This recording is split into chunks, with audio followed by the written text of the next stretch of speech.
that, after a sweep to finish off the season, your San Diego Padres are done in the regular season. The regular season, fellas, has ended, everybody.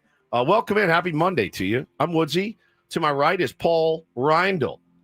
He's the executive producer of the program and so much more. So much more. Good morning, Paulie. Hey, how are you? My junior therapist. He's does a lot of voice things for the station.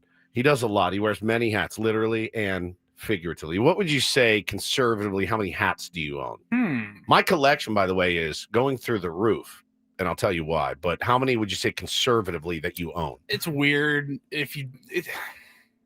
I'm not going to think poorly of you. No, I know. It's just like I have like probably 15 golf hats. You know what I mean? Yeah, that I've of gotten, course. but I don't really You don't wear them, so Yeah, I don't really count them. I get probably like between 25, 30. Oh, I thought way more because I have easily that. The ones that are in like rotation, yeah, it's like probably 25. I was packing the ones in rotation, 25. like the ones that I would typically wear. If you laid them out on, well, because you're about to. I just packed a bunch of hats. You did, okay. I didn't count, but I'm guessing between 20 and 30. Okay, that's not even close to what I thought. You know, like I also like I wouldn't say I'm a sneaker head, and I have like 500 pairs of shoes. Oh, you do? I don't. Oh, you I don't? do not. I was like, I do not. All right, we have slight problem. I have like 15. Okay, but then you're like, well, do dress shoes count? Do golf shoes count? Do those shoes? You know what I mean? That's fair. He wears a lot of hats though in the for the company and the show. Correct. And also literally wears a lot of hats. Like those old infomercials. But wait, there's more.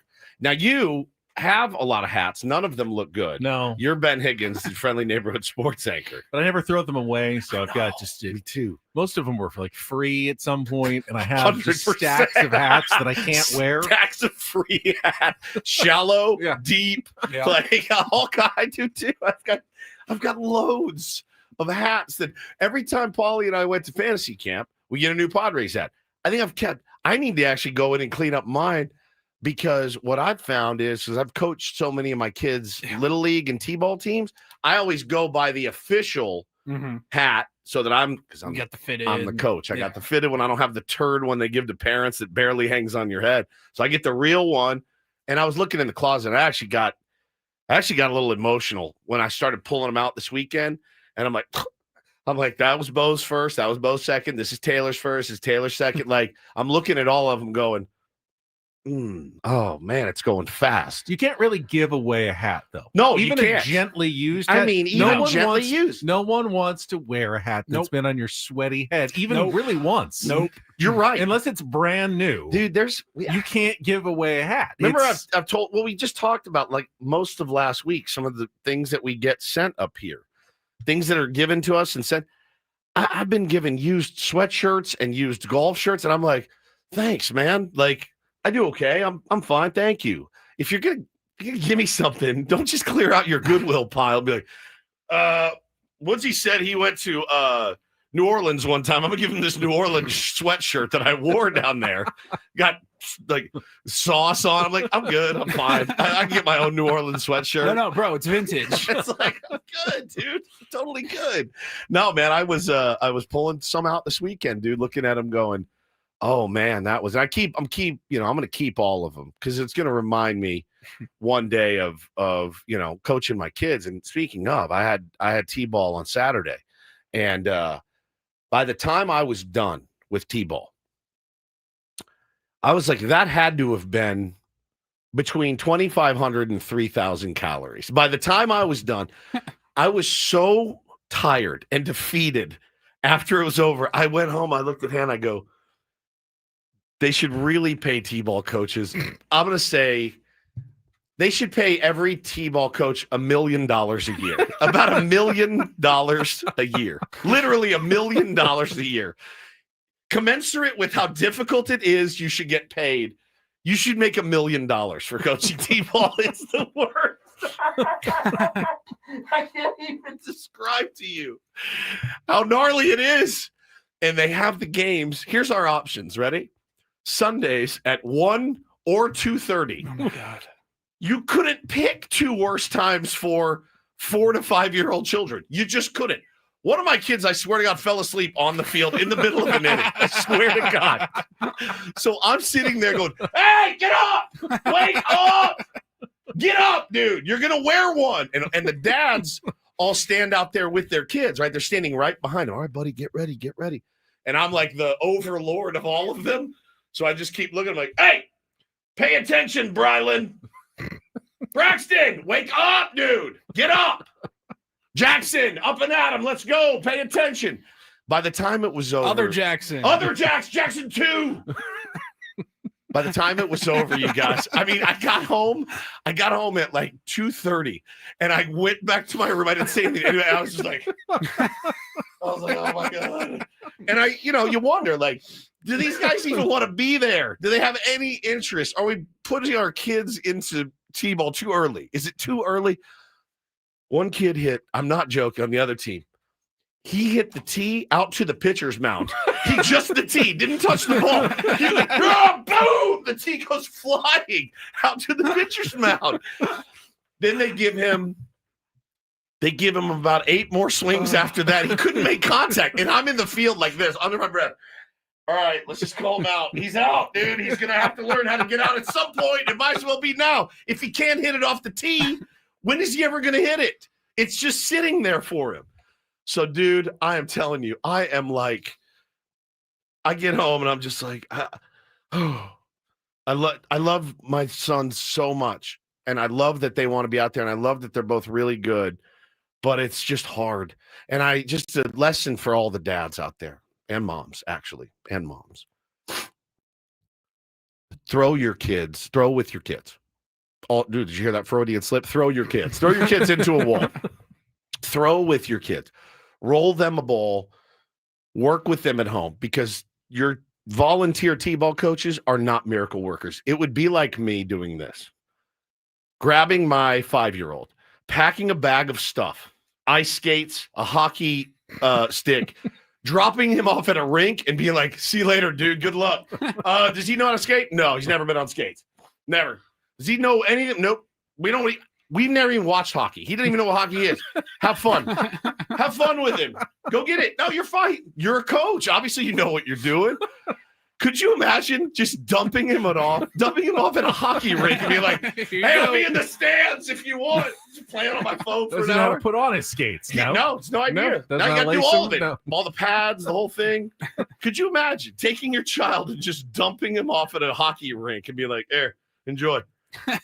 It's what it is. I got kids rolling the ball in. I got them throwing grenades at it. And I'm just like, you guys got to help me during the week. 5-6 days of like, get him outside, throw a little bit with him. But it's exhausting, you guys. I mean, it is total exhaustion when I'm done. It's the labor of love, obviously, because to see them like succeeding, get better every year is really incredible. But climbing that mountain is tough. It's really, really tough.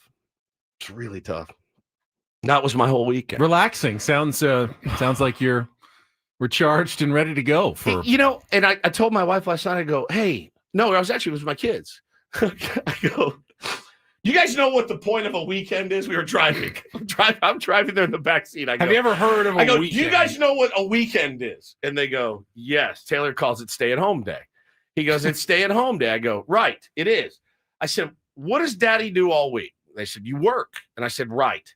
I said, and then what do I do all weekend? And they said, take us to sports and go to sports with us. I go, exactly. I said, do you see any rest in there? You don't, right?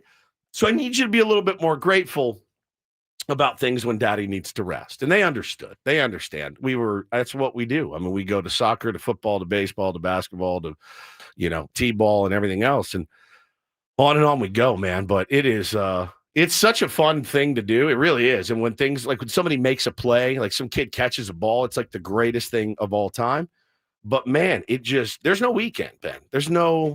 Even you get a weekend now. You have a weekend. Yeah, I had a really relaxing weekend the last couple of days. We were so relaxed, and I was actually so bored at one point yesterday just watching some football, and then the Oktoberfest in Encinitas was happening right by my house. So I walked down with my son to the Encinitas Oktoberfest. How many wieners did you consume? So I actually I went to the Taste of Poland, and I had the stuffed cabbage and pierogi for lunch, and it was quite good, actually. It was really good.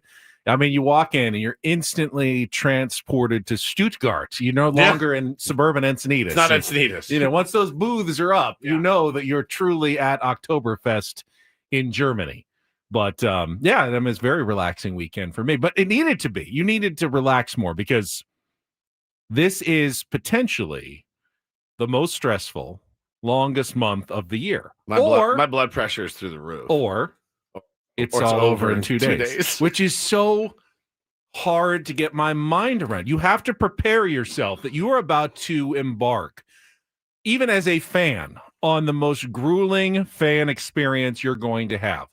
Live or die games almost every day that could last more than a month. If this goes all the way to Game 7 of the World Series, we're not done until a month from Thursday, or it'll be over on Wednesday after 2 games, and we'll have geared up for absolutely nothing. But you have to be ready either way, and I find that to be the most difficult part of October for having my team in the playoffs right now. Just the not knowing how long it's going to last. Well, you're right. The thing is, for me though, like it does. If the Padres get bodied in 2 games and it's over, it ain't over for me because I got to hate watch the Dodgers, right? Like I'm going to be. I don't miss a playoff game. I just don't. I try to make sure that I can see almost every pitch because there will be games that run concurrent with each other. I want to see all of it. But there's nothing like the stress of watching the Padres. No, nothing like it. There's nothing like it. In the playoffs, there's nothing like it. I hear it all the time. Football, basketball,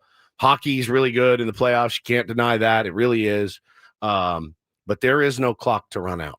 There just is no clock. There is no let's run the ball 3 times and we're gonna win this game. There is none of that. And there's not, hey, let's pass it around to shoot. There's no let's pass it around and take our chances here with a 2-goal lead in hockey. There is no clock that you can run out. You cannot take a knee. I get that in football, it's just one game. It's not even a best of 3 or a best of 5 or a best of 7. Yeah, but that's huge. You're used to that because every game is really important in football. Correct. In baseball, you don't have that mentality for 162. We tell you all season long, chill. Okay. Yeah. The Padres have lost 3 of 4. It's fine. Okay. You look at the big picture. Yep. Are they headed toward the playoffs or not? Are they going to get where they need to go?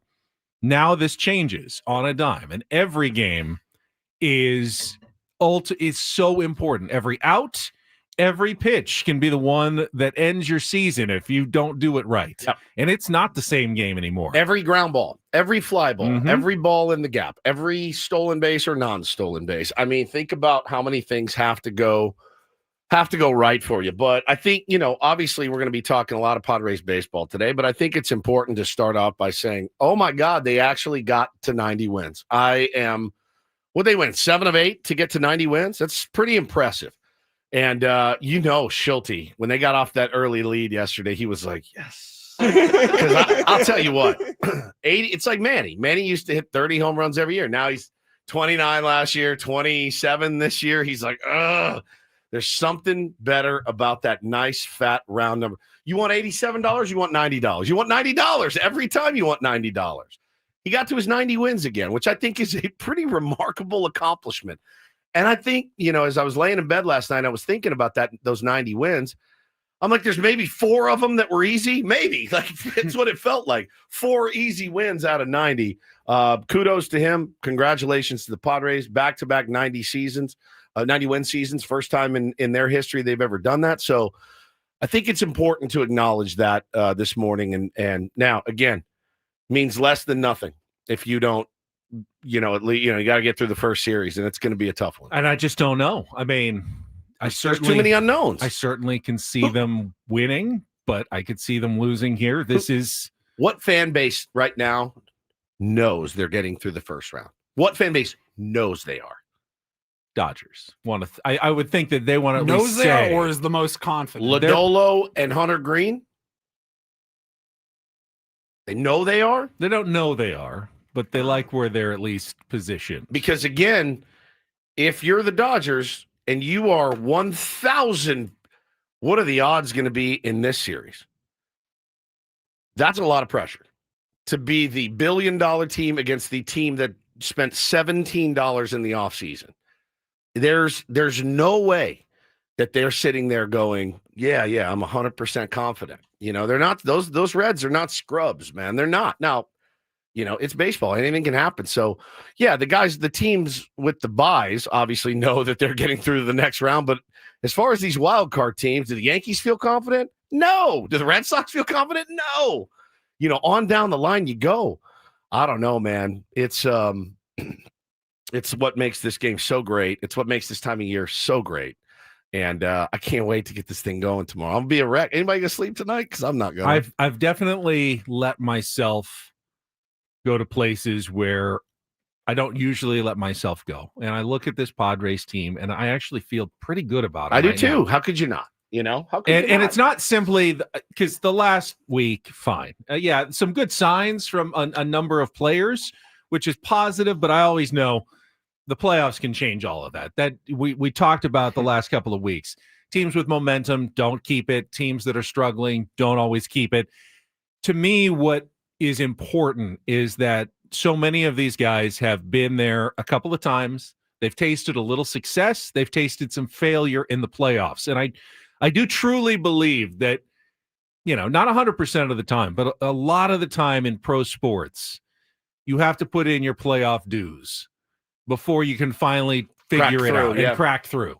And I feel like this Padres team may have gotten to the point where they've put in enough dues. They've had enough struggles and enough success in previous postseasons with similar players that they're going to go in and they're going to be in a pretty good place to at least know what they need to do. Now, the randomness of baseball can get them, as it can get any team in the postseason. But I do feel like they're well positioned going into October. Absolutely. Now. I think they are as well. I mean, obviously you have question marks in your rotation, but so do the Cubs, and I know that their numbers against our numbers against the guys that we're facing aren't great, but I think it was one start apiece this year for Imanaga and Boyd. They're going to be without Cade Horton, which is kind of helpful. We're going to be without Ramon Laureano, which is not helpful at all for us. But you know what? I saw Nicky P. A guy was like, hey, man, how much can you really count on Nicky P? He got torched. I go, yeah, he got torched at Wrigley in April.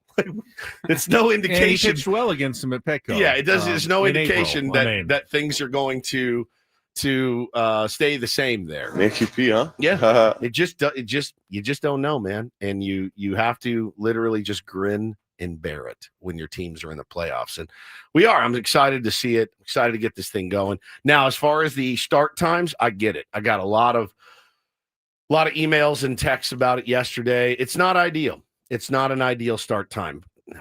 All right. It is for us. But for you guys, the ones we really care about, it's not ideal for you. And I totally understand that. Hopefully I'm guessing tomorrow and Wednesday won't be super productive afternoons here in San Diego. I think the same thing, but you always run the chance of running into that hardo boss that is like, I don't care.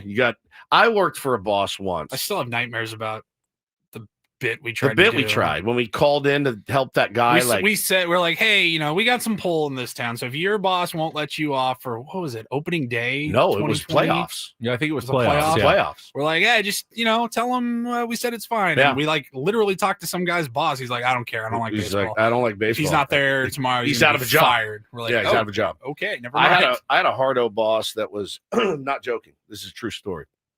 In radio, when I was in radio sales, 9/11 happened that morning on my way into work. And obviously we are a radio station. We had a microphone held up to the TV, broadcasting what we were hearing on the television at the time. Yeah. And I'm not joking that there was a sales manager who's like, guys, are we just going to stand around? We have calls to make. You have clients to call. I'm like, hey, man, the world is ending, just so you know, right here. Everything's on pause right now. I'm going to pause. We're going to pause this right now. He was literally like chiding us because we weren't back at our desk calling, the local head shop. Be like, hey, man, you want to advertise on the Eagle? It's $300. You're going to get 6 mentions. They're like, are you insane right now? Yeah, they're like, hey, man, are you not seeing this right now? I'm not joking, Paulie, when I say that. That's one of those times in management you have to go, sorry. This takes precedent. That obviously is not 9/11 and the playoffs are not the same. Don't make that distinction. Right. But again, it's important to people in this town, as evidenced by the almost 4 million people that showed up at Petco Park this year. So if you're a boss Be kind, be gentle, be understanding. If you're a boss, think of it like a baseball season the whole year. There's going to be good days. There's going to be some unproductive days where your team just doesn't show up. But over the long haul, if they're getting it done and they have a winning record at the end of the year and they get your office into the playoffs, they're doing fine. So don't be mad that a couple of days this week numbers are a little lower than they usually are because people are, distracted by their San Diego Padres in the postseason. Can I suggest this to any potential bosses or managers out there? And I realize there's some jobs you don't get to take off, right? And I'm not talking about those. I'm talking about your sales jobs, things where you could actually curry so much favor by walking in, sitting down this morning for your Monday morning meeting and saying, hey, listen, guys, I know the Pods are in. I'm from San Francisco. I'm not a Padres fan. I know many of you are. You're all excused for the game tomorrow.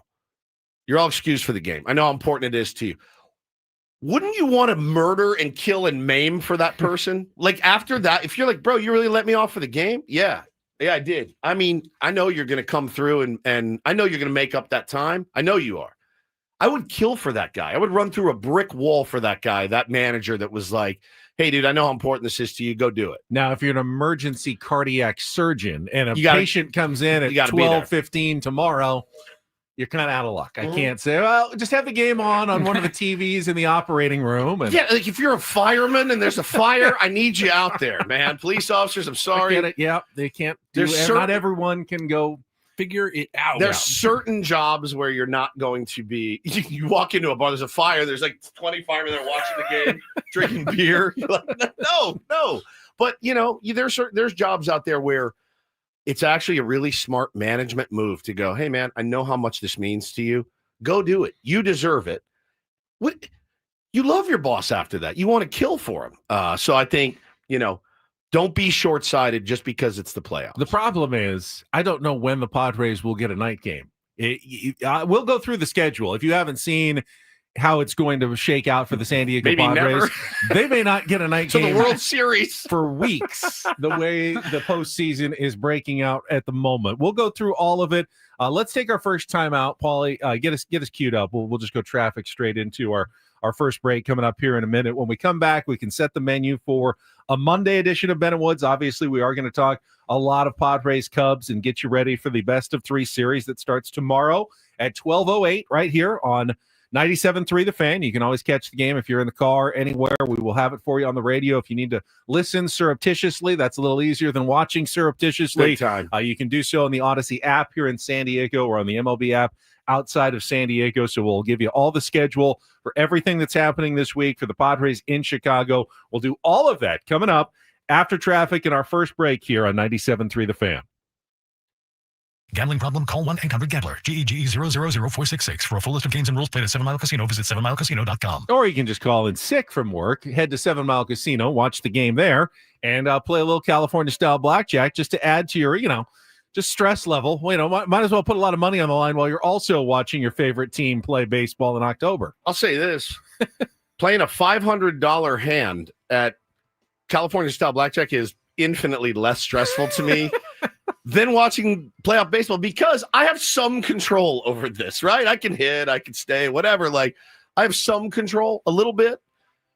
I get it. No, it's a blast. 7 Mile Casino, great place to go. Pre-game, post-game. They have TVs on in there. You'll be able to watch a game if you want. You can go have a delicious meal. You can go just clear your mind if you need to. It's a great place for that as well. And the best part, just 7 minutes from downtown. Yep. In addition to California-style blackjack, Texas Hold'em poker, Pai Gow, and Baccarat, have a great meal. They are always open 24/7, including the 24/7 players menu at Sammy's, the great Sammy's menu. But the Kung Pao chicken on the players menu is fantastic.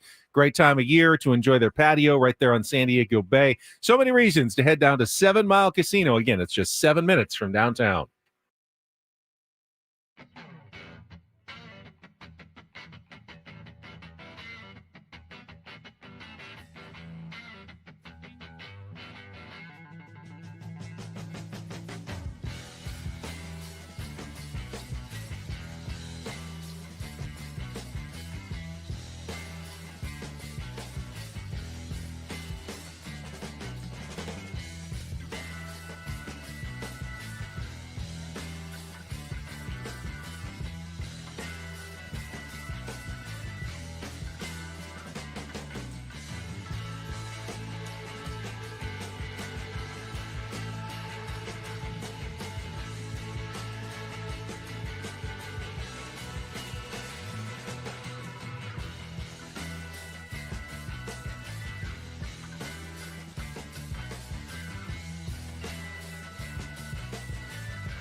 Hey player, this is all yours. This room with this view. This speakeasy with this cocktail. Hey, could you make that too? This spa with this. And this pool on this roof. This is all for you. The all-new Hamul Casino Resort, now open.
Hey player, this is all yours.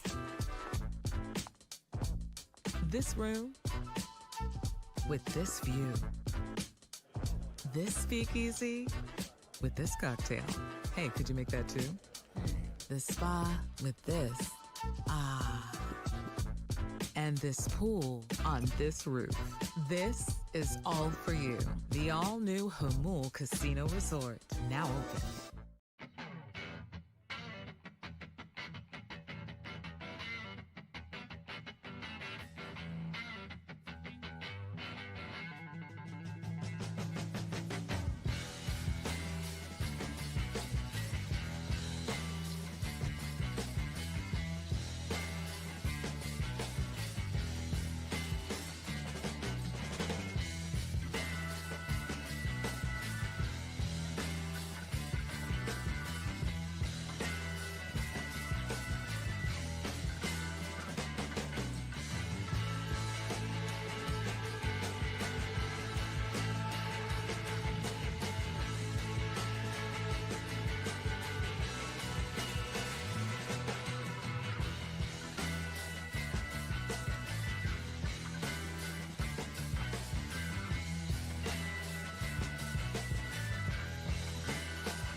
All right, so here's what we know. Games 1 and 2 against the Chicago Cubs will definitely be 12:08 here on 97.3 The Fan and televised locally on ABC Channel 10. How about that? Very happy. Very happy about that. We get a little Padres baseball on ABC 10. It's very rare when we get a Major League Baseball game at all, and the fact that it's the Padres is very cool. After that, don't really know if every series is still going, or at least if the Yankees, Red Sox, Dodgers, Red series are still going, then the Padres will once again play Thursday, if necessary, at 12:08 on ABC. If the other series are done, the game could be moved back to various times and on ESPN at either 2:08, 3:08, or 4:38 on Thursday. So those are that one's in flux. That one's in flux depending on what happens in the other series. You can pretty much see what they're doing. They have the Dodgers and Yankees are the priority. Those are going to be the later afternoon, evening games in prime time. As soon as one of those is over, the Padres will slip further back into prime time. But right now, they're blocked from prime time by the Yankees and the Dodgers playing at home against the Red Sox and the Reds. And then if the Padres manage to take 2 out of 3 from the Cubs, they will open the division series on Saturday in Milwaukee against the Brewers. Game 1 on Saturday, game 2 on Monday after an off day on Tuesday, off day on Sunday. But we don't know what times those games are yet. Don't we? But I think that's why you were saying earlier. But if, the Yankees and Dodgers advance again, and there's going to be probably the same thing where the primetime games will go to the bigger markets and Milwaukee and San Diego will be relegated likely to afternoon games. You guys will be on the Roku channel. Yeah. We're on the Chevron app. You guys will really enjoy it. Really enjoy it. Download the Chevron and get 69 cents off of a gallon of gas. And watch the Padres and Brewers. The first potential Padres home playoff games would be next Wednesday and Thursday, if necessary, in the division series. But we got a long way to go before we get to there. But that's the schedule, at least for the next couple of weeks for your Padres in the playoffs. Saw somebody say on Twitter, and I laughed. I go, wait, really? And I go, no, you're right. They said this year's playoffs in particular is going to be the most toxic of all time, with the Yankees and Red Sox playing in the first round. The Dodgers and Reds won't be toxic, but if the Dodgers get through, Dodgers and Phillies is going to be toxic. Oh, man. If the Padres and Cubs will be a little toxic, Padres and Brewers probably won't be. Padres Dodgers is going to be, if they make it and it's the two of them, Armageddon. Yeah. Shut it down. 7-game series for the pennant. Shut it down. Shut it down. Delete your social media. You're not going to be able to handle it. We'll figure the ALCS is going to have the best team from the AL East. It'll either be the Blue Jays, the Yankees, or the Red Sox against the Mariners, the Tigers, or the Guardians. Now, which but you also have Tigers Guardians, which they've played each other every day for 2 weeks. That's going to be toxic. But the NLCS will likely be the prime series, whether it's Padres Dodgers or it's Phillies Cubs or it's Phillies Brewers. It seems like that's going to be the one that's going to get the most attention this year. You think? I think so. I mean, if the Yankees are in, obviously they're going to be big, but they'll probably be playing a Mariners team. It's going to be a little bit smaller there. We'll see. But if it's Padres Dodgers, clearly the nation will eat that up. Not just us, but the whole country would eat that up. The matchups as they are right now are great. I mean, they are. It's a great showing for postseason baseball. It really is. I looked at that and I went, oh my God, you got 3 teams out of the East in one bracket in the AL, right? These teams have played each other. They've hated each other.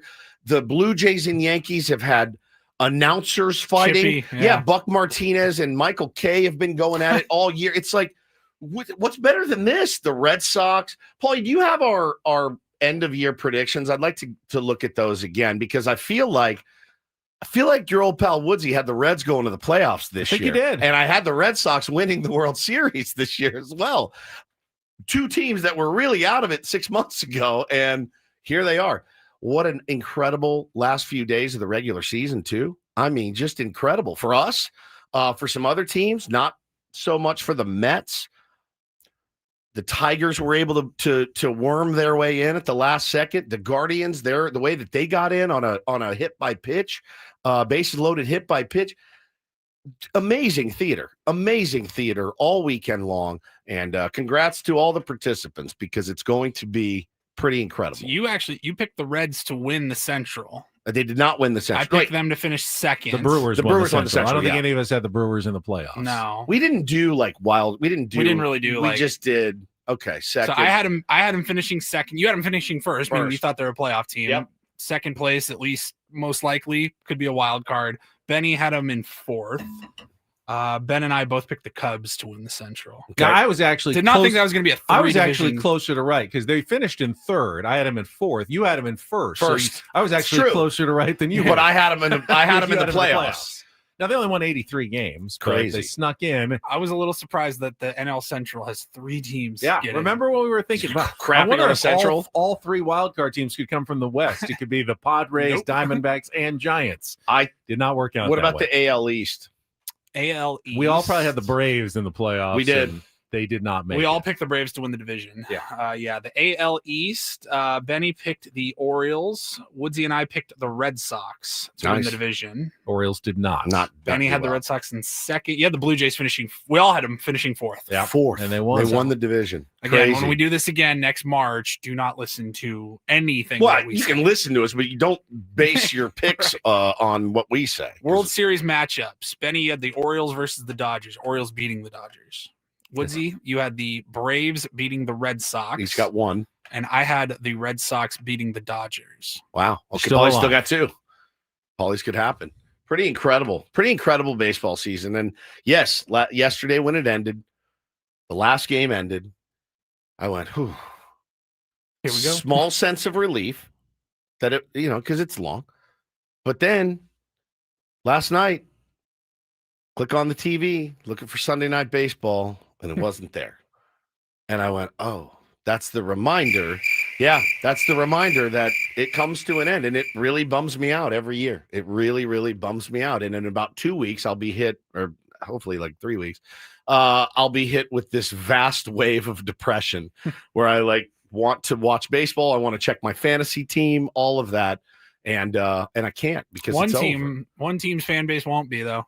Yeah, one team's fan base will not be. I hope you win the World Series. There's no depression. Maybe a bummer that the season's there's no baseball to watch, but you're riding that high all the way up until pitchers and catchers report. Yeah, you're drunk for like 3 weeks after that for sure. It's so fun, man. I'm so excited that we're a team that is in it and get to cover a team that's in it. I thought about it yesterday. The Padres sent out just very boring media information for the playoffs. Yeah. And it was like, workout day today at Wrigley Field. And it was the list of players that'll be up at the podium, and just getting those emails.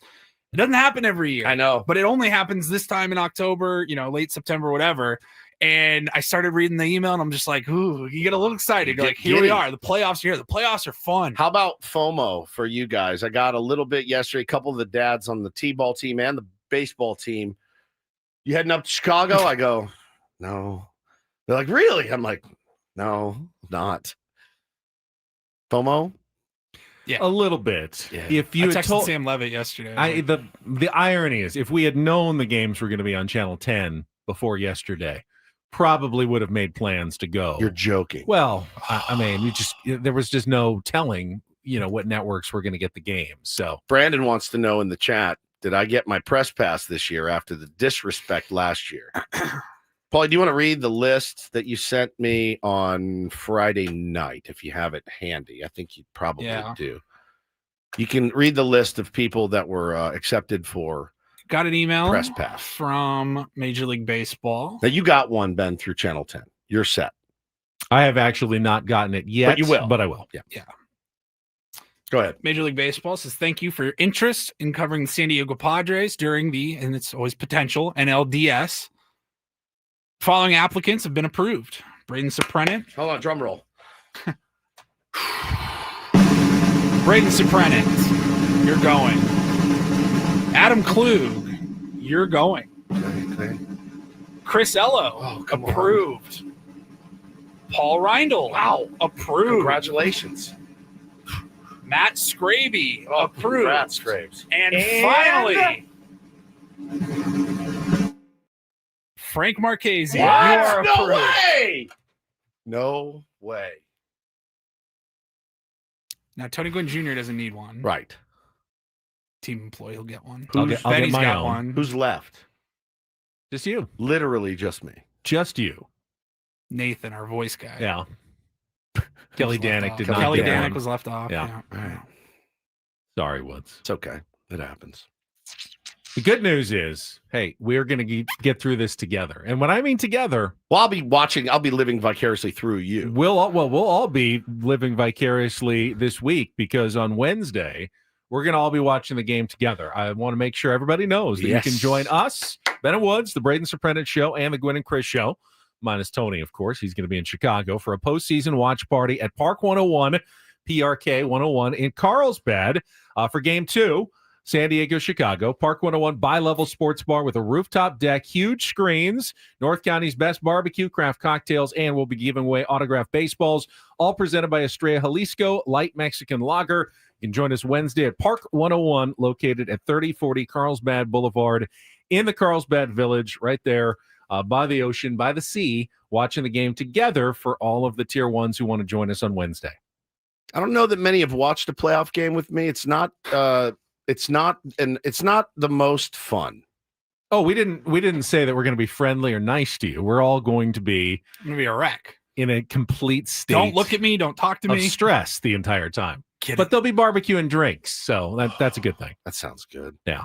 I should clarify. You should. Everyone- To be fair to Adam, I was wondering how long you were going to let this go. Because like Adam Klug is going to get death threats in his email. His hair is falling out. The little hair he has left is falling out in his hands right now. I mean, let's just see here. What the F, Klug? Adam, WTH, bro. We are revolting. It's not a Why bit, does by the Adam way. hate you? It's not a bit. It's not a bit. He'd asked me, he said, do you want a press pass? And I said, no, I'm good. And he said, why? I go, because if I go to the game, I'm probably going to go with my wife. Like, we'll buy tickets and go like a normal. I said, because he goes, yeah, because you have to like sit in the press box and work. I'm like, who wants to work during a playoff game? Not me. I want to be down on the thing, getting drunk with my people and my wife. Like, that's what we did last year. But I actually put in for one last year. And I didn't get it because of alphabetical reasons, because my last name starts with W. So I got left off. So I told him, I said, hey, Hannah's going to want to go. Right. And maybe even my kids will want to go. Like, I'm going to go with the family. So don't worry about me. If there's only so many that you can get, give it to those people, and that's what we'll do. So I did want to clarify that as he's you passed. I on passed. I said the opportunity to get a press pass. I don't want to sit up there with Barry Bloom, and no offense, Barry, but I don't want to sit up there. I just don't. They're cheering in the press box. Yeah, it's not for me. It's not isn't. for me. It's not your environment. It's not my environment. It makes me uncomfortable. It's not cool. I will lose. Playoff Woods is that beast that lives within me, who I've really done a good job this year of tamping that beast down. He's back tomorrow. He's back at 12:08. Like, that beast will, I feel it in my toes already. It rises up through me and it's over. I cannot just sit in the press box and just take in a baseball game. It's just not in me to do. And my wife and I had last year, we had one of the most fun times we've ever had out at that Dodger game that Michael King pitched and gave up that grand slam, and we barely won that game.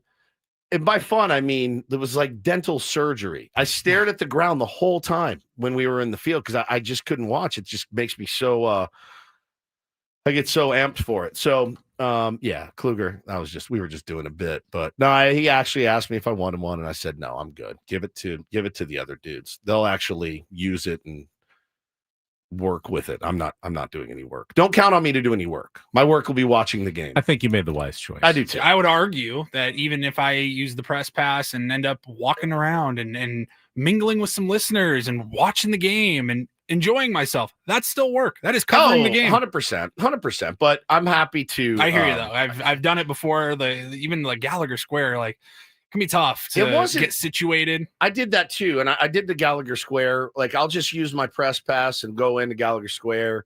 And I don't want to watch a playoff game from Gallagher Square. No offense. I want to be in a seat, and I want to have a couple beers with me. And I want to like really, really be into the moment, not walking around, like looking at a big screen. If that's the case, I'd rather just be at home, for me personally. That's how I choose to view it. But Yeah, that was I don't want Adam to think that I'm blaming him. It was I said it. I'm good. Paulie was like, dude, he wrote me. He's like, dude, are you kidding? I go, no, I told him. That's fine. We're good.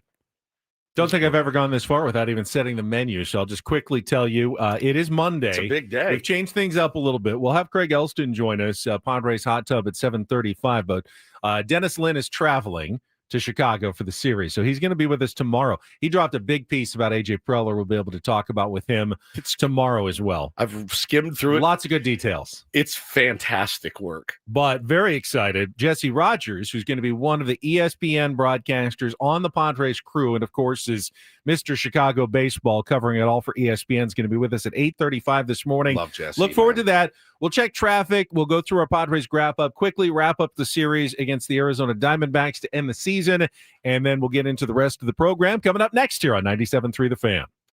From the 855 Get Ross Traffic Center, protecting San Diego after accidents or injury, here's Kelly Danick. Well, the freeways around the greater part of San Diego looking good so far this morning, but we still have a couple of problems in the North County. Southbound 15 past Deer Springs Road, collision blocking the two right lanes, and an accident on North 5 Coastline Harbor Drive exit. It's over the right shoulder. I'm Kelly Danick with Ben & Woods, San Diego's #1 sports station, 97.3 The Fan. I love winning, man. I love winning. You hear what I'm saying? It's like better than losing. Miss any of the Padres win yesterday? Ben and Woods didn't. Yeah, absolutely. We've got you covered with all of the highlights. Oh, yes. It's the Padres wrap-up. brought to you by Hamul Casino Resort, the Players' Place. I want to go fast, but I want to go slow, and I want to go deep. 2-2 again. Marte in the air, deep to left field. Sheets back it up at the wall, and it's going to go. Home run to left for Ketel Marte, his second of the series, his 28th of the year, and a nice battle at bat to begin this afternoon. Diamondbacks take a 1-0 lead. Not in the lineup as Manny sends one on the ground up the middle into center and a base hit. Fernando will trot home. 3 straight singles to begin the bottom of the first inning. This one ties the game. It's 1-1.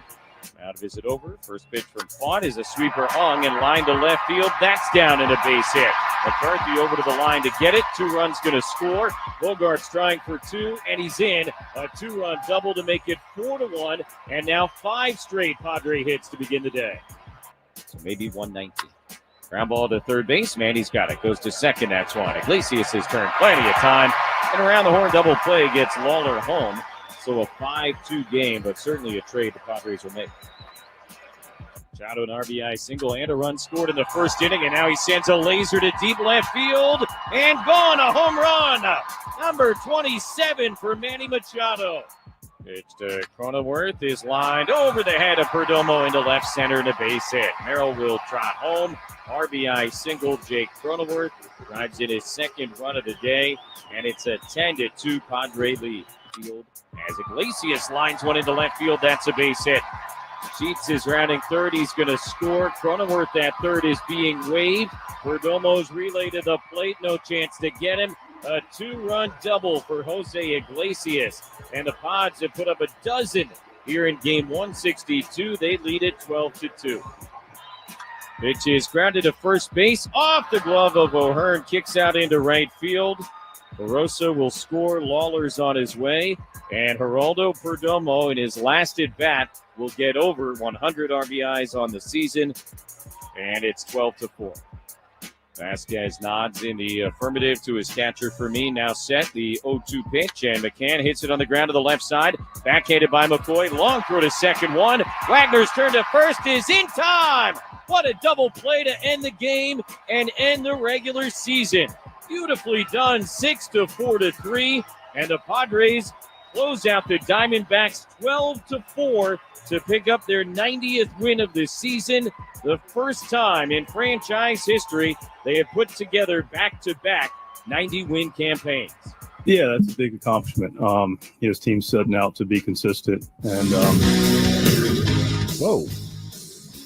All right, we are already at the end of the first hour. Sorry, Mike. Hey, Cut you off a little bit Cut there. me It's off. okay. We will come back and wrap up the entire weekend against the Arizona Diamondbacks and have much more Padres talk on the way. Thanks for joining us on a Monday morning with Ben and Woods on San Diego's #1 sports station, 97.3 The Fan.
Sorry about cutting off the wrap up, but it was a solid weekend for your San Diego Padres. Again, you erase it all going forward, but plenty of positive signs. Yesterday, just about everybody contributed offensively. You were certainly worried how the Padres would respond after the loss of Ramon Laureano. Offensively, though, a lot of guys looked really good. The biggest game of the weekend Key players looked good. Key players looked good, which was important. The only really important game was Friday, because the Diamondbacks were still playing for their postseason lives. And the Padres went out and ended their season with a 7-4 win on Friday. Yu Darvish, I guess he gave up a couple of solo home runs, got a little bit, I don't want to say lucky, but certainly some mistakes on the base paths, upended a couple of Diamondbacks rallies against How do you Yu remember Darvish. this? I remember none of this. You don't remember Friday's game? Let me refresh my mind here. Darvish came in, gave up home runs to Marte and McCarthy in the first three innings, but one was in the first inning, and they were down 2-0. That's right. Marte in the first, McCarthy in the third. It was 2-0. Had a couple of guys on bases. Remember, Xander had the tag at second where he came off the bag on a replay. That was an out. Had McCarthy was trying to stretch for a triple. Yep. He thrown out by 10 feet. Got thrown out by 10 feet. So wasn't exactly dominant Yu Darvish, but he kept them in the game. And then the Padres, of course, got the grand slam from Fernando Tatis Jr. to take the lead. That I do remember. And rolled to the 7-4 win that ultimately eliminated the Diamondbacks from playoff contention. What an AB that was as well. That was was one of the really good signs this weekend. Fernando Tatis Jr. seemingly locking in, pulling the ball constantly with power. Going out to get it. Going out to get it. Loved what we saw. It was the last couple of uses for the bullpen on Friday and Saturday, their last work before they were all kind of given the day off yesterday to get tuned up for the postseason. Mason Miller actually got a 4-out save on Friday. I was surprised by that. Didn't think we'd see that much of Mason Miller, but he got the 4-out save on Friday. Luis Arraez had a 4-hit game on Friday. He'll go into next season, wherever that is, with a 15-game hitting streak because he didn't play yesterday. So lots of good offensive news for the San Diego Padres over the weekend. The two top basket home runs on Saturday from Fernando Tatis Jr. and Xander Bogaerts in the first inning, both extremely positive signs. Of course, Saturday featured the injury to Elias Diaz. Diaz. Insane, by the way. They both went up top deck of the Western Metal Supply to the exact same group of people. Crazy. That was wild. Yeah, the guy got both. That suite or wherever they were, they got both. That was incredible. The concern on Saturday, of course, was the injury to Elias Diaz as he came out with a bit of an oblique injury after homering in the second inning, left the game in the fourth inning. And now his status remains pretty up in the air. He said he was feeling a little bit better, but they had Luis Camposano with the team traveling to Chicago. They also have Martin Maldonado available in the organization if they need someone to replace Elias Diaz on the roster as a second catcher. So those are the two possibilities. You'd figure, though, the workload is going to be heavily on Freddie Fermin in the postseason either way. But Diaz was expected to start tomorrow in Game 1 because he has caught all of Nick Pavetta's starts this year, which will make things a little interesting. If he doesn't go, Freddie Fermin is certainly capable, but he has not worked with Nick Pavetta all season long. It would be their first time together paired as a battery, and it would come in Game 1 of a wild card series. So not ideal. Just let Diaz call the pitches then. Literally from the bench, just work the pitch column and call the pitches. Fine by me. How hard is that? It's not. I don't know. Not hard at all. Not even little. Let him call the pitch. Yeah.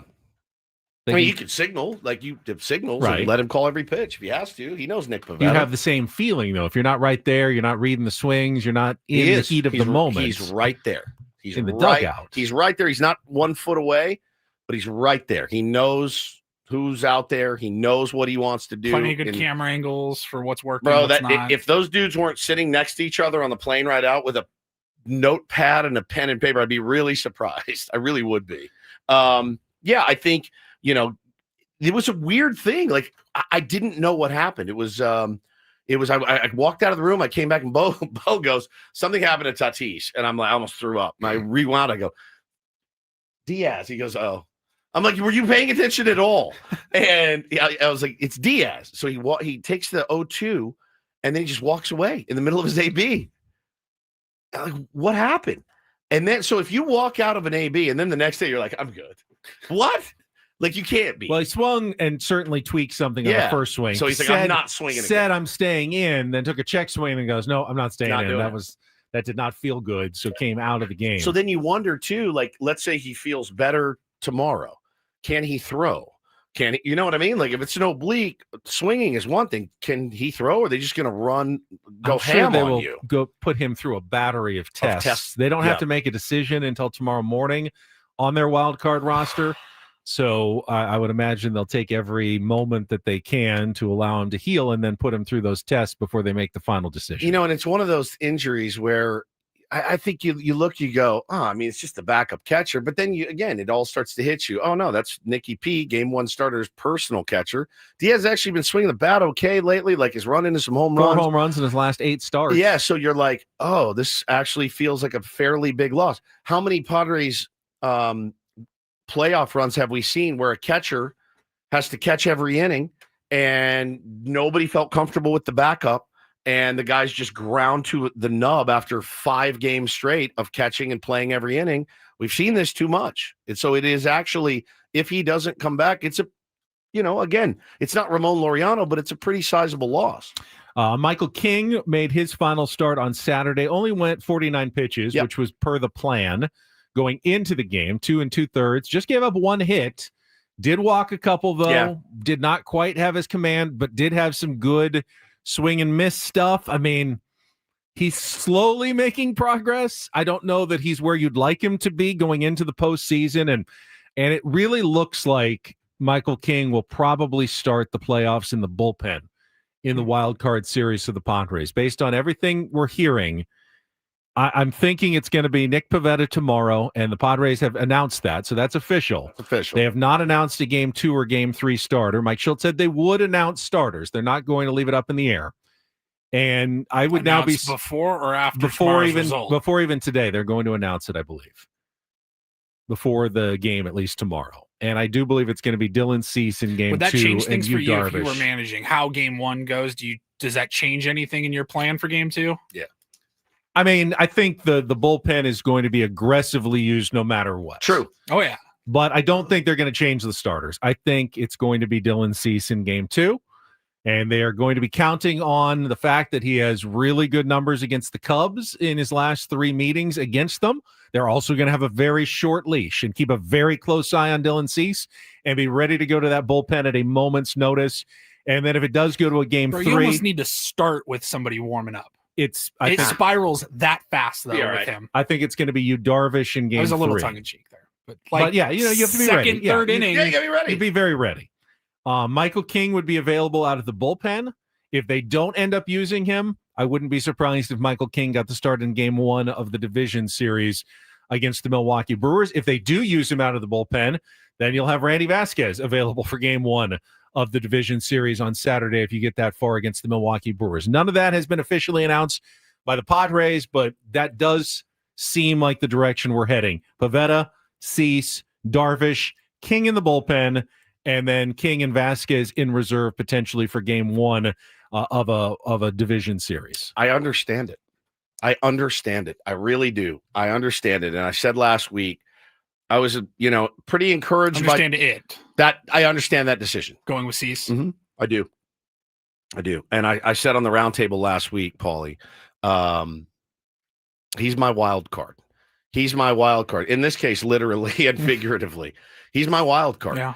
And again, I've fallen in love with Dylan Cease's stuff. And the stuff has remained. The stuff has never wavered. It's always been there.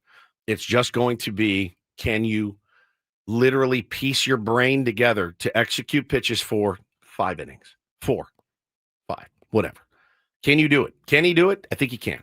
He was kind of my X factor in this series, and I'm gonna ride with it, man. I have no choice but to at this point. And a locked in Dylan Cease for 4 innings is pretty much better than anybody else, any other option. He's going to be throwing 100. He's going to be throwing a nasty slider. We're going to talk to Jesse Rogers later. I want to ask him kind of what I had heard. I saw it on Twitter, so I don't want to verify it, but I'm going to ask him. I've heard, velo is an issue for the Chicago Cubs, right? one thing Dylan Cease is in no short supply of is velocity. He throws the ball extremely hard. He has all year. Command suffers. But we'll see. We'll see what happens, man. I'm going to really, really try to get my mind around it and support and be very excited for it. So we will find out from Mike Schilt probably today. He's going to have a press conference this afternoon. They will certainly have that for you on the Braden Soprano Show and on Gwen and Chris later today. And any news on the pitching rotation, I will pass it along to you as soon as we've got it. Some news to pass along right now from Dennis Lynn. Just tweeted with Elias Diaz's status for tomorrow still unclear. Martin Maldonado is expected to rejoin the Padres in Chicago as additional insurance. Luis Camposano traveled with the team yesterday. Nick Pivetta has thrown all but 1/3 of an inning this season to Diaz. Wow. So that's the latest 1/3 of an inning has been with Elias Diaz behind the plate. Okay. Let's ride. No excuses, man. I wonder how they're going to decide who Mike Schilt is scheduled to talk at noon Pacific today. Could both Camposano and Maldonado make the roster? Maldonado just to catch, essentially, if they needed it. Campy more as a right-handed pinch hitter off the bench. Yeah. I mean, they do not trust Campy to catch. They did not let him catch one out this season for the San Diego Padres. I can't imagine they'd let him catch in the playoffs. So you might need both Fermin, a backup catcher, and a hitter from the right side with Laureano out. So it's possible both guys are on the wild card roster. Who you leave off? Will Wagner? Probably. Yeah. McCoy? You've got enough left-handed hitters. Yeah. Although you don't have anyone off the bench. If you're starting both Sheets and O'Hearn and Arise, and they're all probably going to start, I guess you have Bryce Johnson as your lefty off the bench because he is, of course, a switch hitter. Everybody knows and has always known that Bryce Johnson is a switch hitter. Everybody. But you'll be a little more vulnerable to the righties. But well, I mean, look, and I said this, Chris Garcia in the chat just says, remind me of Campy's batting average this year. It's 0.00. All-Star on AAA All-Star, though, was named last week. Wouldn't it not be the most baseball thing on the planet for him to get his first knock of the year we've seen this script before, guys. This you couldn't even be surprised. I hope that that's the case. I think that would be incredible. But I think, him having at least a guy with pop off the bench. We haven't seen the pop at the big league level this year, but he does have power. We know that. He hit how many homers in AAA this year? He was unbelievable. So I'm fine with that option. I think that's great. Yeah, give him a couple ABs off a lefty. But yeah, as far as the catching thing goes, man, Freddie Fermin, they went out and they traded some really nice depth pieces for you. This is your time to shine, and this is your time. He's thrown out runners. I'm confident with him back there. It's not about me, though. It's about Nick Pivetta. Is Nick Pivetta confident with Freddie Fermin back there? Because it does make a difference. But if Diaz can't go. He can't go. Right. You don't have any other options, buddy. That's the thing. You got to – I highly doubt he'd be more comfortable with Camposano, who hasn't caught an inning all season. If you're not comfortable, you better get comfortable right now. But you need a backup catcher. Correct. If Freddie Fermin gets hurt, you have to have someone who can catch. Correct. On your roster, even if you're not planning to use Darvish brought Alfaro with him. That was his guy. No, it was Caratini. Caratini. And then Caratini wasn't on the team anymore. And here's Darvish still pitching. I understand preferences, but he adjusts. It's a playoff. That cannot be an excuse. That cannot be an excuse. Padres are in. Not everybody made it, though, the final weekend, including the New York Mets. And their broadcasters got a little unhinged about it. We'll get to that in Don't Do This coming up next. Plus, just a disastrous Ryder Cup, both on the golf course and off the golf course for Team USA. Enough to rise to Don't Do This status. We'll get to all of that coming up next year with Bennett Woods on San Diego's #1 sports station, 97.3 The Fan. Yeah, but one thing in the Woods house that we'll be in we're not going to be running out of is our Eco Water. I will be pounding it during these games, probably the next morning too, because I'll probably have a few cocktails during these games. Eco Water really coming in handy for us as it always does. We've got it here in the office as well. One of the most practical upgrades I've ever made for my family. They were the first with remote monitoring, the first with Wi-Fi and leak detection, and the first with whole home automatic cutoffs that can stop a leak before it becomes a disaster. That's not just innovation, that's protection you can see and control. And again, all that is great, fine and dandy. I love the technology, but I really, really enjoy the taste and the feel of Eco Water on our skin and our hair. Feel very confident. When our pets drink it, our kids drink it, that's the most important thing to me. Their reverse osmosis system gives you bottled quality water straight from the tap. You add the alkaline filters, your hydration is next level. So try the Soft Life and alkaline water now, just $9.95 a month, 760-350-3338, or visit ecowatersocal.com. Let them know Woodsy sent you. Not everything in life should be hard, especially your water. Keeping it soft since 1925.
Hey, player, this is all yours. This room with this view. This speakeasy with this cocktail. Hey, could you make that too? The spa with this. Ah. And this pool on this roof. This is all for you. The all-new Hamul Casino Resort, now open.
Don't Do This, brought to you by Trust and Will. Don't leave your entire estate, house, kids, and life savings up to chance if and when you die. Do. Set up a Trust or Will online at trustandwill.com. This is a lot more affordable than you think. Visit trustandwill.com for more info. Woods, have you ever looked forward to something for 12 years? It's almost impossible. I mean, think about that. Like, boy, when you're 9, how cool is it going to be when I turn 21 and get to have my first drink? It's tough to look forward to something for 12 years. It's like 4 is the max. It's really, I mean, that is a long way off. Yeah. But as soon as the Ryder Cup was named to be going to Bethpage Black, and they made that announcement back in 2013 that in 2025 they're going to have a Ryder Cup at Bethpage Black. People already started getting excited, like this is going to be the greatest Ryder Cup ever, with the New York fans and the atmosphere and that course, how hard it is. People really did look forward to it for 12 years. Not constantly, but certainly there was buzz about it for more than a decade. And I was pretty excited about it as well. I don't know that it could have gone any worse than this weekend's Ryder Cup on so many levels. First of all, let me start with the fact that they neutered the course completely. Bethpage Black, known as one of the toughest public courses in America, they shaved down all the rough until it was completely harmless. You like it shaved or unshaved? I like it unshaved when it comes to Bethpage Black. Okay. Didn't give you that drop clean on purpose. You think he can maneuver it? That's fine. I was just fine. I was looking forward to seeing those guys like struggle and battle. I wanted to see bogeys win holes occasionally because you were lost in the hay. But no, there was absolutely nothing. It was nothing but birdies. Grip and rip, nothing but birdies. Why'd they do that? I don't know. I assume Keegan Bradley, the captain, thought it might be an advantage to his team, like Bryson DeChambeau, the big Bombers, just let it get out there without any worries. But certainly backfired the first 2 days when the United States played.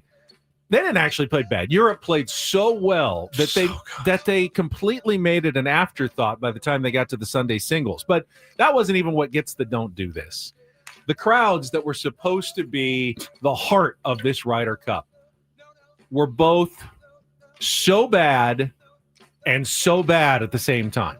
They were obnoxious when they shouldn't have been obnoxious, throwing drinks at Rory and his wife. Yeah. Well, it was screaming during their, backswings, not letting them get ready for shots. The Rory thing, one guy was holding a drink up and another guy came up and punched it out of his hand, and it hit Rory's wife.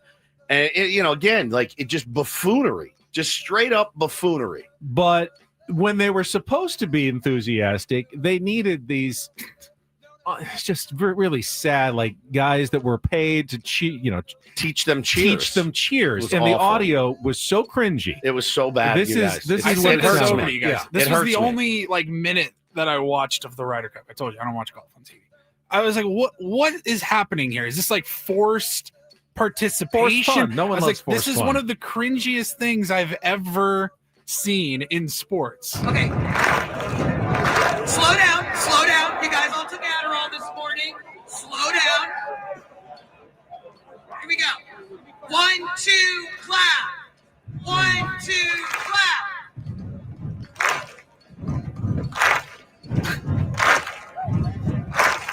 Here come the lyrics. Scotty Scheffler. I want to die. I want to crawl in a hole and die. The New Yorkers are not having any of it. All right.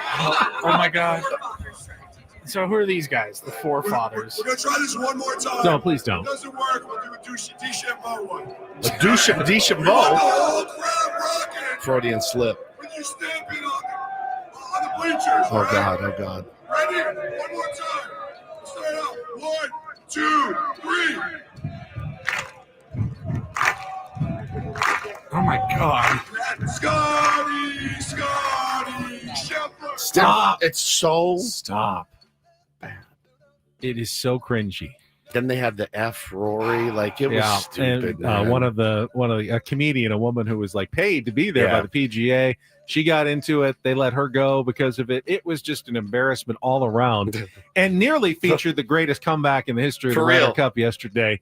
They actually made it interesting. Team USA they only lost one singles match yesterday, Crazy, but dude. Europe tied enough and got an injury tie out of Victor Hovland to just squeak out the 15-13 win to keep the Ryder Cup. So it actually did get kind of interesting for a little bit yesterday. But Shane Lowry made the putt to secure the Ryder Cup, staying with Europe and celebrating all over the 18th. I mean, he goes, it's the coolest thing that's ever happened. I love happened. Shane Lowry. He's I great. do too. I love all those guys. Some of my favorite players were on Team Europe. There's no question. Our team was completely unlikable, so douchey. Tommy Fleetwood's great. Tommy Fleetwood is the GOAT. So great. Our team is so like Scotty Scheffler doesn't win a point.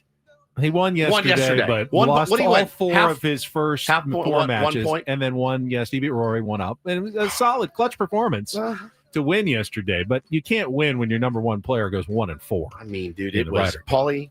Look, golf chirpiness is different than baseball, football, hockey, right?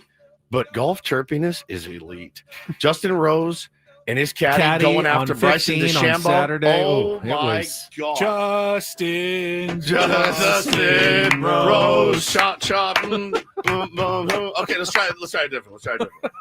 Xander Schauffele. It was amazing. Dude, Xander and Spawn won their match. So the San Diego State guys actually had the best, probably Ryder Cups of just about anybody on the American side. It was so awesome. Let's just admit it. They're better than us. They're way better than us. They're better than us. You know what? I tweeted it yesterday. You know how the SEC is, it just means more. They should sell that to Team Europe because that should be their tagline because it just means more to them. It just does. And until that changes, they own us. They own it. They absolutely are. It was awesome. What a performance, though. I mean, what a performance. Rumor is that Tiger will be the captain in 2 years when it goes to Ireland to try to turn things around. Imagine playing for him. Yeah. We'll see. Crazy. All right, so we will do this. I was yesterday, saw the Mets, lose to the Miami Marlins, and I went, oh, dude, this is crazy. All the money that they spent, all the talent that they had on that team to not even make it into an expanded playoffs. I actually tweeted first. I said, I don't like the Mets. I said, I can't even really let myself enjoy this because I've been there. We've been there. 38-55 to end the season and missed the playoffs by one game.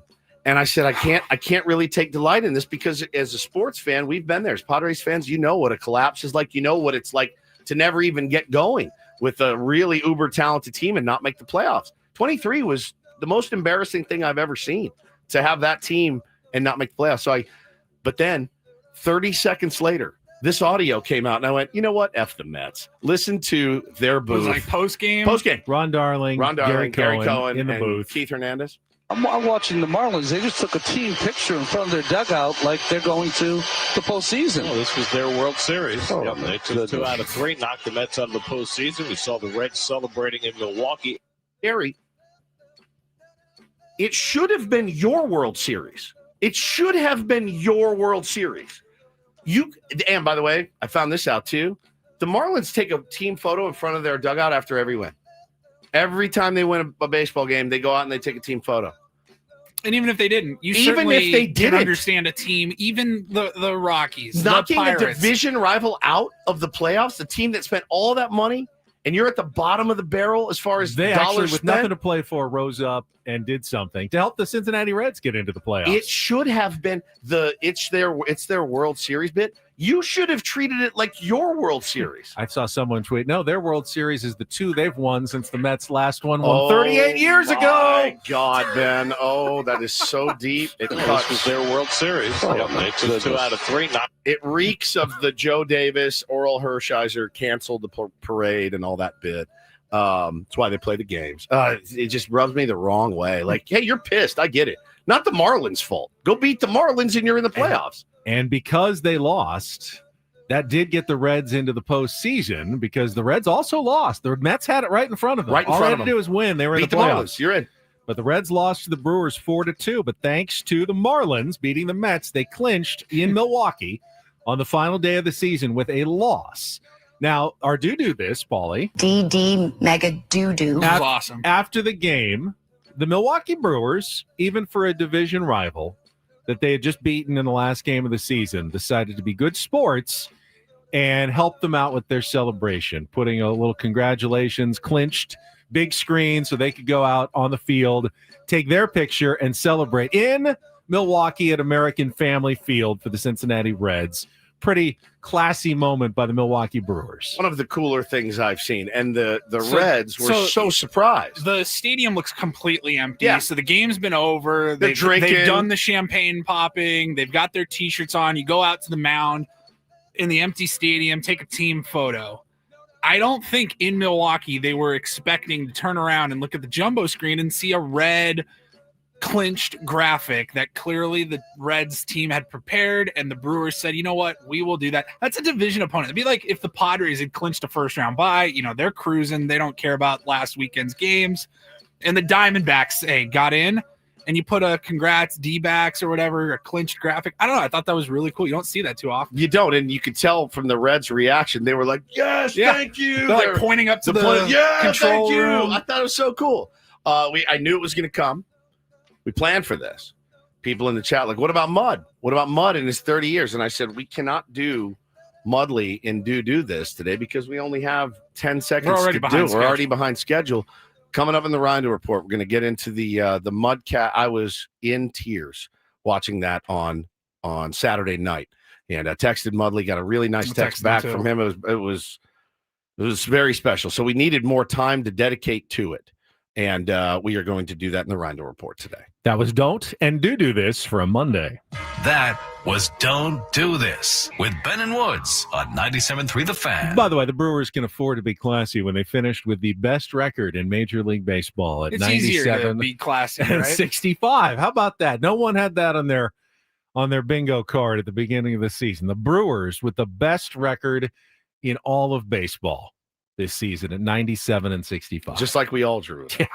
All right, we'll come back. Craig Elston, I'm sure he'll have some thoughts on the Padres-Cubs matchup, pre-playoff visit for the Padres Hot Tub podcast host, and our friend will also talk about SDFC's disappointing another home loss. So what is happening? Team is hot, except at home, where they can't win right now. Get to all of that coming up next on San Diego's #1 sports station, 97.3. The Fan. First, though, I have to remind everybody, September is coming to an end tomorrow, which means the $200 special at sdfatloss.com is coming to an end tomorrow. This is the time. Make that decision to change your life like I did 2 years ago and lose up to a pound of fat per day and 10 to 20% of your body weight in just 60 days simply by following the strategies, the doctor-developed strategies, your counselor who's going to coach you all the way through with sdfatloss.com. It's based on real foods from the grocery store or even your favorite restaurant. They'll teach you how to become a fat-burning machine at sdfatloss.com with no injection and no exercise necessary. You're not buying any bars or shakes. You're simply eating real foods and losing weight fast. I did it. I lost 40 pounds in 60 days. You can do it as well. It changes your life. And if you do it now, you'll be, by the end of November, by the time, the holidays roll around, you'll be a new you. Doesn't that sound great? But take advantage right now by setting up a free consultation at sdfatloss.com. Do it in the next couple of days and still get that $200 off special before September comes to a close. What are you waiting for? I mean, wouldn't it be nice to have no New Year's resolutions because you've already lost the weight? You can do that if you start now by going to sdfatloss.com. That's sdfatloss.com. Results may vary.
Hey, player, this is all yours. This room with this view. This speakeasy with this cocktail. Hey, could you make that too? This spa with this. Ah. And this pool on this roof. This is all for you. The all-new Hamul Casino Resort, now open.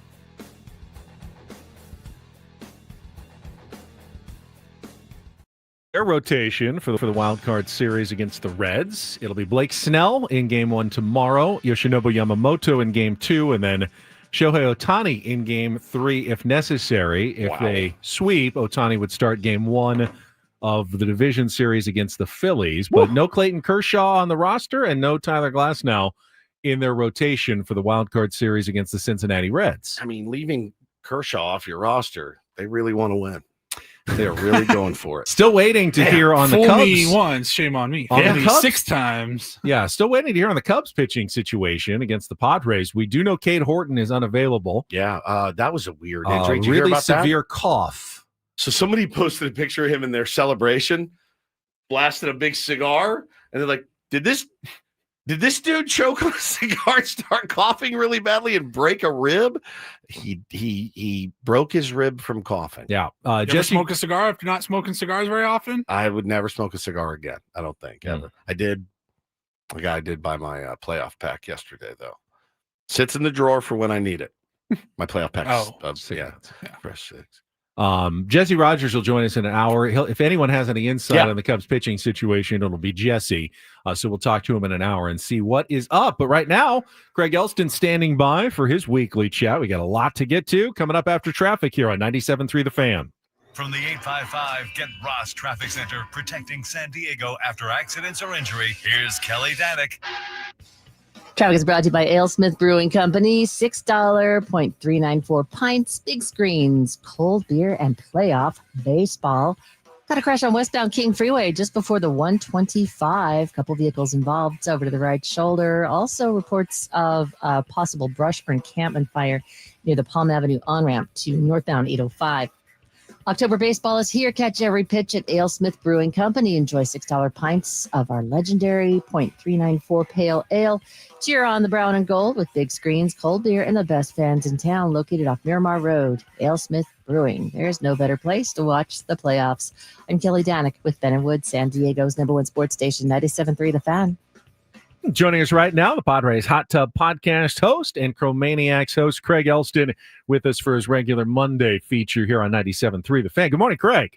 Morning, fellas. How are you? Doing good. Stressed, though. It's playoff time. It's playoff time. But, Craig, I want to talk about Task on HBO. Yes. I've watched the first 2 episodes. Dude, Just started grim. It so is, good. It is grim. I could do an hour on it. It's real. I think Tom Pelfrey has perhaps the greatest Philly accent that I have ever heard in my whole entire life. It is a brilliant Drive show. out to the ocean. Let's go to the ocean. It's unbelievable. It's so good. You recommended Water it. ice. Yeah, water ice. They threw a water ice and Scrapple in like the first 30 seconds of dialogue. I'm like, all right, we get it. It's Philly. I get it. I love it. It's good. Everyone should watch Task. And we can move on to. Not if you want to be uplifted at all. At least it's very dark and it's a good scary. drama. It's really good. Is it just real quick? I watched the trailer and I watched the first episode. I think started the second episode. Is it safe to say like a Philly version of Sons of Anarchy? Yeah. Kinda. Yeah, some of that Mixed with heat. Yeah. I watched the trailer. I was like, I'm all the way It's in. really good. All right, everyone watch Task. The music in it is spectacular. But I got to go one episode at a time. Our first task, though, is the Padres in the playoffs. Craig, starting tomorrow in Chicago a good solid end to the regular season. But as we've been warning everybody, you can't take anything bad from the regular season into the playoffs, but you also can't take anything good. It's a brand new season starting tomorrow. Well, it certainly is. And as such, I guess we could go back and do one thing, which is a tip of the cap to Mr. 90 Wins. Yes, sir. I did it in the Open. Yeah, of course. Honestly, if we are going to do predictions again next year, anyone who falls short of 90 is basically just putting it in Mike Schultz's face going, not this year, pal. I mean, my goodness, that's really something. And I didn't think he was going to get there when he needed a 5-1, out of the homestand and still pulled it out. Really remarkable. 90 Wins is a great sign for a team. And I remember back, I'm going to say it when we record our Padres Hot Tub later this afternoon. I think it was like the third week of the season that I said on the show, my expectation is 90 wins now. We had said 85 coming into the year. They got off to that hot start. I said, you gotta cash this in, and 90 wins is the way you cash it in. And they did it. So congratulations, San Diego Padres. Really good regular season. The consistency of this franchise is great. And now into the crapshoot we go. Into the crapshoot we go. Craig, what do you, I'm sure you guys have dove in. We've already done this. Dove in already or go dove in. Dived in. It's not a word. Divin is not a word. Into, what exactly the San Diego Padres are up against. Now, that they can score. The Cubs can score. That their starters have pitched well against the Padres. Again, everybody's numbers go out the window. But what are you looking at going, all right, this has got me panicked or this has got me feeling a little hopeful? Let's start with hopeful. Because I like to start with hopeful. I like that. The Padres have the best individual talents on the field. Their superstars are bigger stars than the Cubs superstars.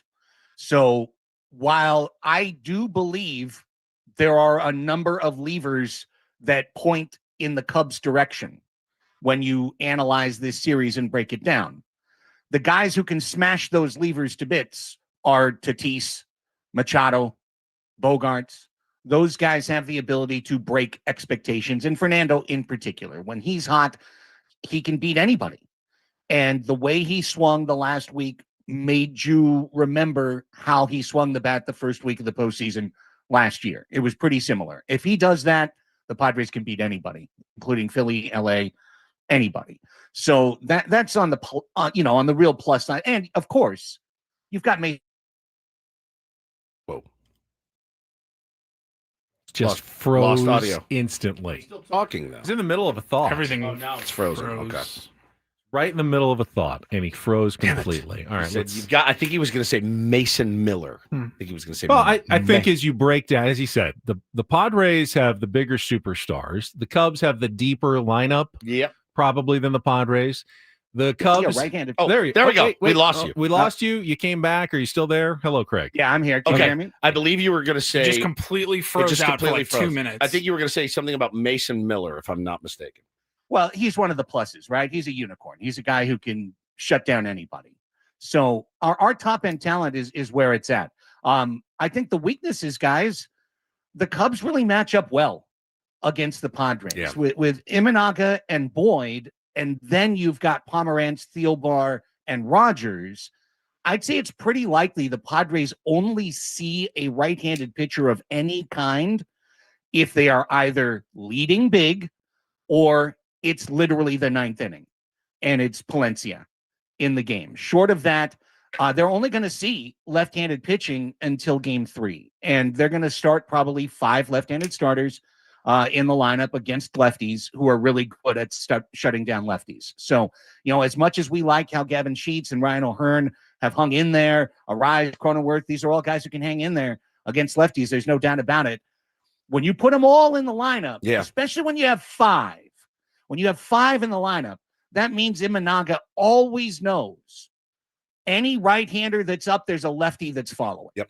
So I don't have to give Tatis a pitch. I don't have to give Machado a pitch. I can just wait and take my chances with the left-hander that's still to come. So that I don't like. And the way the Padres starting pitching is going is very scary against a left-handed power Cubs lineup.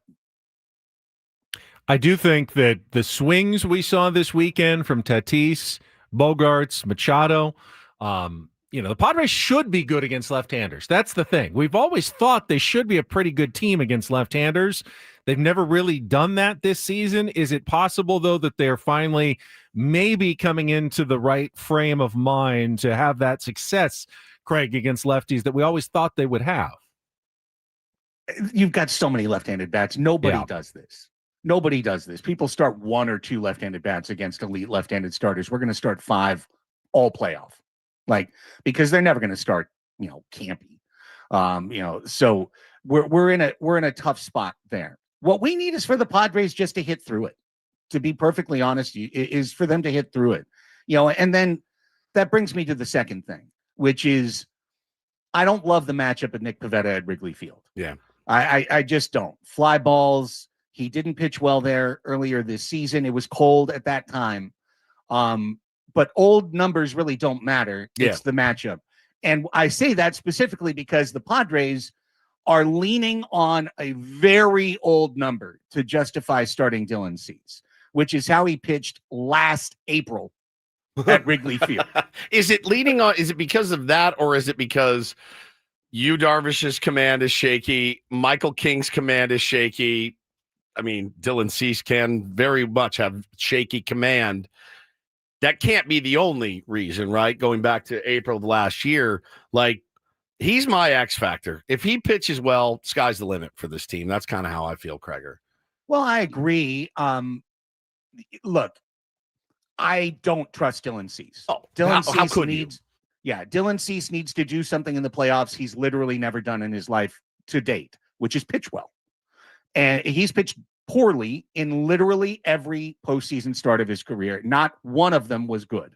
So maybe he's due. Old numbers don't matter. But how Dylan Cease pitches is going to matter. And the one thing, guys, I was thinking about this walking the dog listening to you guys. I wish the Padres did original things, and they only do it every once in a million years.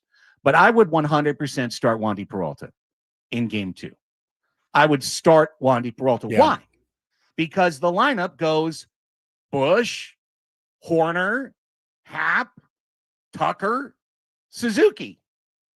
So why am I going to give all those left-handed bats a fresh look at Dylan and then a second look at Dylan in the 3rd or 4th inning? It's the second time around that Dylan Cease gets killed. So what if we threw Wandy out there against those lefties at the top of the order? Council's not going to change his lineup. He knows it's an opener. So you get a good matchup through the first 5 hitters, then you bring in Dylan Cease. Yeah, it's not a bad idea. They did it once against the Dodgers. Yeah. It's not out of the question. They did it once. I'd like to see them do it again. And I think it would make sense strategically to be able to get you to the 5th or 6th inning.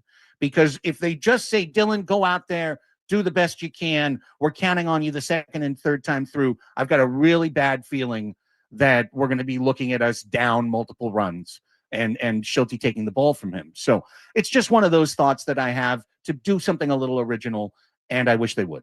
Yeah, it'll be interesting to see how it shakes out. We only have a couple minutes left, Kreger. I hate to have taken up your time talking about SDFC. All right, just go. Pretty frustrating loss, 1-0 the other night at home. Your level of concern about SDFC kind of, I don't know, limping in to the playoffs now. They now. Dominated again. They did. Just didn't score. I went on Friday to the Academy opening. I mean, vibes could not have been better. Yeah. With everybody there supporting SDFC, I was expecting a huge win on Saturday night, and it just didn't happen again for them, Craig. Something at Snapdragon Stadium I don't know. It's just in the air right now at home. Guys, between Wave and SDFC, I have watched the same soccer match at Snapdragon Stadium for 4 straight months. 4 straight months. Possession, passing, hold the ball, dominate, miss your chances, don't take your chances. 1 goal goes against the run of play on a counterattack. Now you're trailing, now you're pressing, now the other team sits in a low block, and you can't break it. Both teams are in the exact same spot. For Wave, it's just a systemic breakdown. For SDFC, I keep pointing at center forward. I'm so sorry. But teams have learned how to bracket Dreyer and Lozano. and to keep two dudes on them when they're running around on the wing. And that means your center forward has to be open.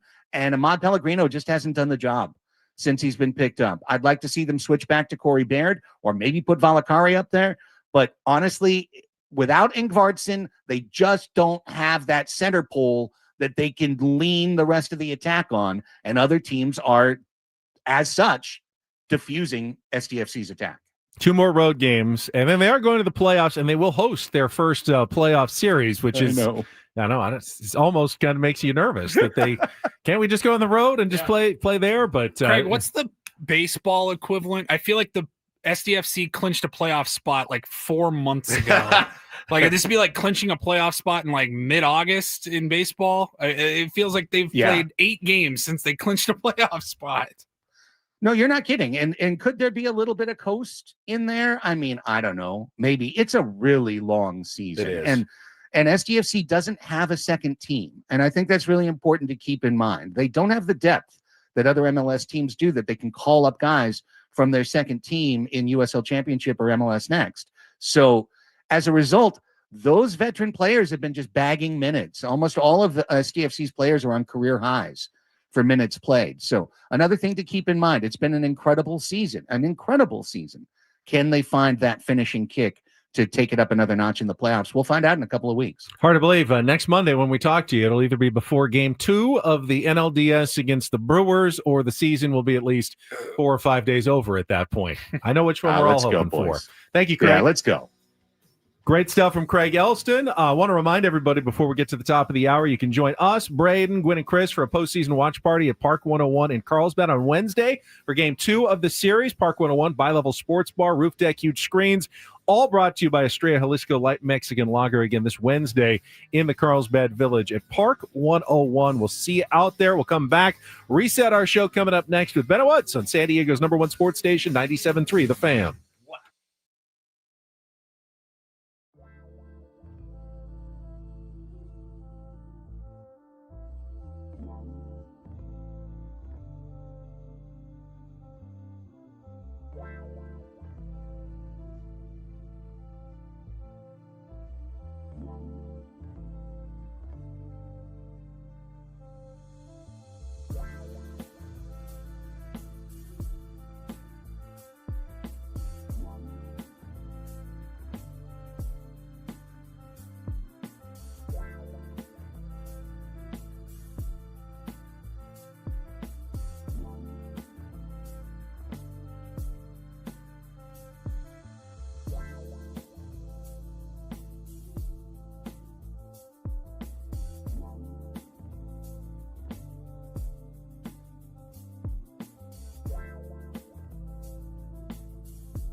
All right, we're halfway home on a Monday. Ben and Woods, 97.3. The Fan, great to be here with you. Very excited about tomorrow. Very nervous. Today's going to be pretty loose and light. Little reflection back on the year that was, and then tomorrow it all ratchets up. Is everybody ready? We ask, is everybody in? Because the ceremony begins tomorrow, 12:08 in Wrigley Field, and I, for one, am a nervous wreck about it. Can't wait, but I wish I was cooler and calmer and more collected about it, but I'm not. It's going to be me. I'm Woodsy, by the way. That's Paul Rhino, the executive producer of the program. Paulie is moving tomorrow. So a playoff game and moving. Do you want, and you just lost a pet. How about a divorce? Should maybe you guys get divorced tomorrow as well, just to add to all of the stressors of the great stressors of life. IRS audit? Yeah, I was just going to say an audit would be great. I swear to God on my life, that was the first I was just about to say. Maybe, you want to audit my taxes or something? That'd be great. What else can we do? What else? Adam, hey, F you, buddy. You want to fire me? Like, let's just add that to the mix. Flat tire. Ooh, a flat tire. In the morning. Yeah. Maybe a major medical procedure. Yes. It's been a lot, dude. It's been a lot. It's bananas, and you're just grinding through it, and I appreciate it. But that means you're out tomorrow. Yes. So who is in here with us? Is it the Kluganator? I believe it is. Bald Reindl will be filling in for you tomorrow. Be back on Wednesday. And you'll be back on Wednesday. Okay, good. Got movers 8 a.m. tomorrow morning. Nice and early. You get some cash out to tip them? Going to the bank today after work. Okay. Did you take their food orders? No. Okay. Make sure you get their food orders when they get there at 8. We were just going to go and create some snack bags, some goodie bags for them, waters, Gatorades, all Remember, that. Adam tried to feed his movers pizza. They requested tacos. So they subbed out for tacos. Hey, welcome to Klug's Diner. What can I get you? Yeah, okay. Over medium. Got it. You want bacon? Oh, no, sausage. You want links or you want patties? How would you like your toast? Yeah, how do you want your toast? Wheat, white? English muffin. Okay. I got to go out and get one of those. But yeah, no problem. Yeah, we can do that for you. I'm happy for you guys. Getting your new place. It's going to be awesome. Something tells me, you're going to christen it the first night. I doubt it. My guess is no. I'll go wait for the weekend. Fairly long odds on that. On a Tuesday, the day of the move. Hey, let's break the new place in. You mean like break a bottle of champagne over the kitchen counter or something? Right. That's what I meant. It only happens in the movies, buddy. it's not real life. To my left is Benjamin R. Higgins, your friendly neighborhood sports anchor. And I got to tell you, Benny, I know you consumed. How many hours would you say of sports you watched this week? Oh, a ton. Like 24? Golf, football, baseball. I mean, probably at least 18 hours of sports watching this weekend. I was in between, as I mentioned, we had T-ball, we had soccer, we had football. Oh, I did not have to be the offensive coordinator. Oh, you didn't? No, the coach showed up with like 10 minutes before game, and I'm like, here, dude, I don't want this. And we lost 30-12. So I told him yesterday, I go, you could have just let me call, and I could have done that. I could have lost that game as well, but it was really a load You were off. prepared for it. I was prepared, but I was a nervous wreck about it. So we did lose, but we had soccer, we had baseball, we had T-ball, and we had football. So as we would come home, I would watch whatever was on.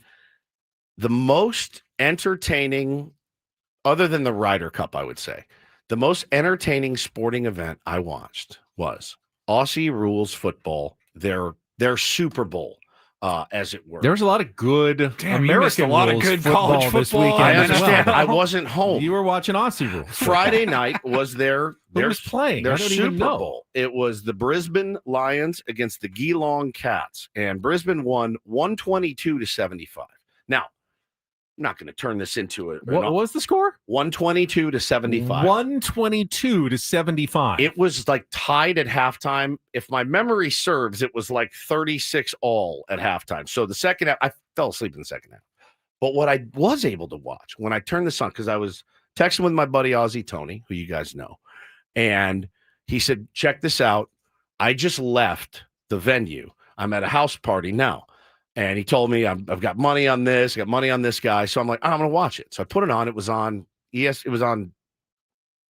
maybe it was on ESPN. I can't remember, like ESPN2 at like 9:00 on Friday night. So I'm watching it. They finish up the first half. They go to halftime. And I'm like, all right, let me see the pomp and circumstance of the AFL. Let me see what it's like. How do they do their Super Bowl? Now, they kept panning to the arena where they played. I'm not even sure where it was. Australia. 100,000 people. 100,000 people packed into this circular place. And it got me thinking, what's the biggest Super Bowl? Turns out it was 1980 at the Rose Bowl, 103. But other than that, your Super Bowl is 60, 70,000, right? Correct, right. 100,000 people. So I'm like, man, what a monster sport this is. Let's check out what these dudes do. They go in for halftime. They pan. They have cameras like in the room. It's the craziest thing I've ever seen. These dudes are sitting in a room, just a big room, sitting on white plastic picnic chairs, just chilling, like waiting. A couple guys are on a training table getting massaged and getting taped. The rest of them are like on white plastic picnic chairs. Folding chairs. Just those one. They stack, but they don't fold. They're just white picnic chairs. See them at like a wedding, maybe. At a wedding, an maybe. outdoor Or wedding. an outdoor wedding. Yeah. Your aunt has them in her backyard. You know what I mean? If the stiff wind comes, it blows them away. The plastic ones. Like the plastic. Like I must have ones. said plastic 5 times. Okay. Plastic, white, plastic chairs. Well, they're sitting there. And they're just shooting the breeze, like waiting for the second. So then I'm like, all There's right. like the nicer ones that look like they're like little wood planks. Oh, but no, they're the flat no. chairs. No, Just I know these- what you want. They're these like are- more rounded, like the rounded, big. Yeah. you stack a bunch of them. Yeah. All right. So they're sitting on those. Probably not There's- a wedding chair. There's no frills. And I mean, there's nothing on the walls. It looks like a torture den. And they're just chilling. And I'm like, this is the Super Bowl. So they're hanging out. And I'm like, well, what's their halftime performance? Next thing you know, they cut to like 7 guys lined up. They do a race, just a sprint. Just that. I'm like, this is the Super League. All right, here we go. And there's like 7 guys that run 100 yards or whatever meters, and that's it. Then they pan down to the bowels of the arena, and Snoop Dogg is there, and he's walking through the bowels of the arena. So I text Aussie Tony. I'm like, when did he perform? Because I kept watching. I never saw him perform. Imagine the Super Bowl halftime show, and they just pan to the locker room, and Patrick Mahomes is in a white folding chair, just waiting. And then they have like 10 guys running a sausage race or something for the Super Bowl. There's a celebrity there. I don't know if he performed or not. It didn't show it. So I'm watching this. Are they having financial difficulties in the league? There's Or what's going on 100,000 here? people there. I'm going, how is this possible? You think about the U.S. and how everything is just pomp and circumstance. Over there, they're like, nah, mate, we're just going to chill, and we're going to go back out and beat the ever-loving crap out of each other. If I lived there, it would be my favorite sport. It was elite. Now, I was so tired. I was passing out, and I wanted to watch the whole thing because apparently I missed a hell of a second half. They scored 100 points or something. It was phenomenal. And I just couldn't believe it. I couldn't believe that they're big. You might as well have a guy out in the middle of the field going, all right, heads or tails, everybody. It's heads. I couldn't believe it. I couldn't believe how, for as many people were packed in that place, as big of an event as it is, there's nothing. No fireworks, no nothing. It was like the middle of the day. It was incredible. Did it look like an older stadium, or it did? I mean, but it was, it was a big round circular they had place. like a video board at least or something? I don't know. See a video board. I swear to God I didn't. I'm sure they do. But I'm telling you, it was rad. It was really cool to see. I mean, no pads. No pads. They're beating the crap out of each other out there. It was really cool. And I thought, all right, that was fun to kind of learn about it a little bit and just to see the difference in the U.S. and how they do it over in They Australia. didn't have like a guy fight a kangaroo No, or something. yeah, a guy in boxing gloves. It was crazy. It was crazy. And then, of course, we saw yesterday, it came down. Paul, you're probably going to do it in the Rondo Report, aren't you, Bad Bunny? Yeah, you're going to do it in the Rondo Report. So I'll just save the rest. Bad do it Bunny. here if you want. Well, it's fine. We can do it in the Rondo Report. It's no big deal. Kind of out of time here anyway. But yeah, out of all the sports I watched, the Ryder Cup was far and away the best entertainment I saw over the weekend. But This was a close second. It was pretty fascinating. That reminds me, you just mentioned the Ryder Cup. We talked about it a little bit during Don't Do This, and I had to go back and pull a drop from Ben in that brief couple of minutes here. I did have that if you wanted to hear. Yeah, I do. I'd like to hear it. I like it unshaved when it comes to Beth. There you go. Can you clip it? When it comes to Beth? Don't know anyone named Beth. Right, clip just the. I like it unshaved. Perfect. A little tight. Sounds good. Store. Sounds good to me. What was your favorite of the weekend? My favorite sporting event from the weekend? What was the one that got you the most? I think USC losing to Illinois. No, I actually didn't watch that one. I watched the Oregon Penn State game. I enjoyed at the that one end. too. That was pretty entertaining. What was the game that had the was it Friday night? There was a field storming? Or was that Ooh. Saturday? Did you see the guy get trampled? Yes. In the end zone? Is Yes, that guy okay? that's the game I was talking about. Oh my god. I have never seen that was that West Virginia? Where was that? West Virginia, right? Friday night? Yeah, Friday night's game. I think it was West Virginia. I didn't see that one. I was not watching on Friday night. I happened to have it on at the end. It was a Saturday. great ending to the game, and I have never seen a field fill that fast with fans. It was like somebody. The ball hadn't poured even hit the ground yet, and they were pouring onto the field. It was like somebody released a dam, and it just. It was Virginia, Florida State. That's right, not West Virginia. Virginia. It was incredible, and there was a receiver laying on the ground. As everybody started running out, I go, there's no way that guy's okay. There's no way. So it was pretty nuts. That was a good game. Personally, I kind of enjoyed the Giants beating the Chargers when I was watching on Red Zone yesterday. Well, I picked it in the threesome. I'm like, bet against the Giants every time. I couldn't believe that they lost that game. How about the San Diego State Aztecs? I did watch that one. Second half. You watched that game? I did watch the end. 6. Well, I missed the first quarter, so I missed all the points. It was 3-3 after the first quarter. And then that was it for scoring until the last second of the game when San Diego State kicked another field goal to beat Northern Illinois 6-3. 6-3. 6-3. As Brandon said, a dub is a dub. We don't complain about dubs ever. Nice win, Aztecs. The defense for San Diego State, other than the weird give up tons of points against Washington State. Yeah. Shut out 3 points. They've been good. They've been dominant in 3 of their 4 games and are well on their way at least to qualifying for a bowl game this year under Sean Lewis. Yeah. They'll start Mountain West play on Friday night against Colorado State this week. So a quick turnaround, but they got the win. It's a road win too. So you give them credit for going on the road and finding a way to pull out a victory, which they hadn't done last year in a bunch of close games. And they did win. They tried to give it away by committing a dumb penalty. They gave Northern Illinois a late first down, but then they got a 4th down stop, got the ball back, drove down the field, and Placencia kicked the game-winning field goal. Guy's been perfect all season long. I think he's made his last 18 field goals dating back to last year, and they did pick up the 6-3 win. It's not going to go down in the annals of football history as one of the best games ever played, but I know Sean Lewis is not going to give that one back. God, no. On Saturday. Sorry, Adam, that your Georgia Bulldogs lost to, say, an inferior Alabama team, as weird as it is to say. That was going up up against Oregon and Penn State. It was tough to go back and forth because both games were incredibly close down the stretch there. It's a good weekend, A&M man. play? That was a good one. Good weekend of college football. Really, really good weekend of college and pro football. Auburn, 16-10 over Auburn. And then last night's game was great, but then ultimately unsatisfying. Massively unsatisfying. Ending in a 40-40 tie. I don't know, you got to fix that. You got to fix Cowboys it. And the You Packers. cannot have a game like that end in a tie. You just can't.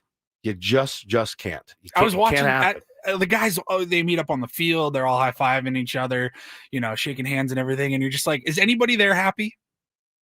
No.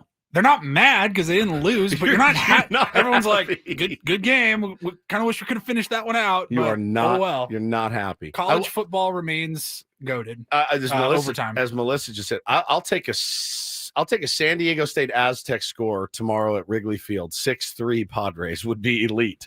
6 sounds perfect. Sounds perfect. In baseball, you take that all day. In football, you're like, all right, we got a lot of stuff to work on. Well, speaking of Padres Cubs, we will be joined by Jesse Rogers coming up here at the bottom of the hour. I still can't stop thinking about Craig's thought of starting Wandy Peralta in game 2 as an opener to counter some of those left-handed bats. Maybe bring it up with Jesse, see what he thinks about that and what the Cubs are planning to do pitching-wise. Greg thinks it'll be all lefties all the time against the San Diego Padres. So we'll get to that. First, though, we got one more week for you to qualify for the trip to Las Vegas to see the Eagles at the Sphere. Our first game of Take on Woods this week is coming up next. If you want to be our contestant, call in now, 833-288-0973, 833-288-0973. Head-to-head musical trivia against Woods is coming up next year on San Diego's #1 sports station, 97.3 The Fan. Well, thank you, Benny, and I hope you guys had a great weekend. And I want to let you know, if you are currently trapped in a high-rate mortgage, as many people are, if you're watching a lot of your hard-earned money vanish every month, stop right now at Loan Pronto, delivering the lowest mortgage rates in 3 years. Their rate reduction home loan program, streamlined, low-cost way to slash your house payments by hundreds of dollars a month. Lock in that fixed rate as low as 4.99% APR close in as little as 2 weeks. No appraisal needed in most cases. Here's the kicker. You can skip your next 2 house payments entirely. Don't wait. Rates this low will not last. So call Loan Pronto now for a free, no obligation quote. Just give them a call. Loan Pronto is incredible. Lower payments, more money in your pocket, and a fresh start with a better mortgage. 619-207-4336 for that free consultation, or go to loanpronto.com. Lock in your new low rate. Skip those next 2 payments. Don't let high rates hold you back. 619-207-4336, or go to loanpronto.com right now. Equal housing lender, NMLS 1661781, subject to lender approval, NMLSconsumeraccess.org.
Hey, player, this is all yours.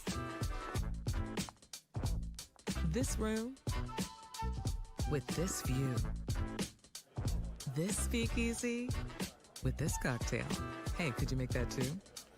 The spa with this. Ah. And this pool on this roof. This is all for you. The all-new Hamul Casino Resort, now open.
Wasting no time, getting right to Take on Woods here. It is brought to you by Bay Alarm, security and fire alarms for every business. We got you, and we got David as our contestant today. Good morning, David. Hey, good morning. All right, we'd love to qualify you for this amazing grand prize. It's a trip to Las Vegas to see the Eagles at the Sphere, 2 tickets to the show on January 30th, a 2-night stay at the Venetian Resort, a Vibey VIP package, and a $100 gas card. Check out all the dates for the Eagles residency at the Sphere at Ticketmaster.com. All right, here are the 3 categories we've got for you. For Take on Woods, you get to choose your favorite. We've got times tables. Those are all 5 2-second songs that include the word times. We've got I Like Take on Woods, 5 song titles that all include the phrase I like.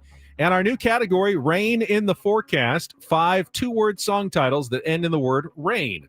So times tables, I Like Take on Woods, or Rain in the Forecast. David, what would you like to play? Let's do what's the oldest category on the board? The oldest category on the board is, I think, times tables. Yeah. All right, let's do that one. All right, times tables. These are all 2-second songs. So you're going to be identifying music and artists, and you'll get 5. Then Woods will come in, get the same 5. If you beat or tie him, put you into the grand prize drawing for the Eagles at the Sphere. Remember, Paulie's going to play a couple of seconds of music. You need to identify the song title and the artist to score the point, and every song title includes the word times in it. David, are you ready to play? Okay. Let's do it. All right, let's put 60 seconds on the clock, Paulie. David, your time begins when Paul plays our first song, the category times tables. Good luck. Let's take on Woods. I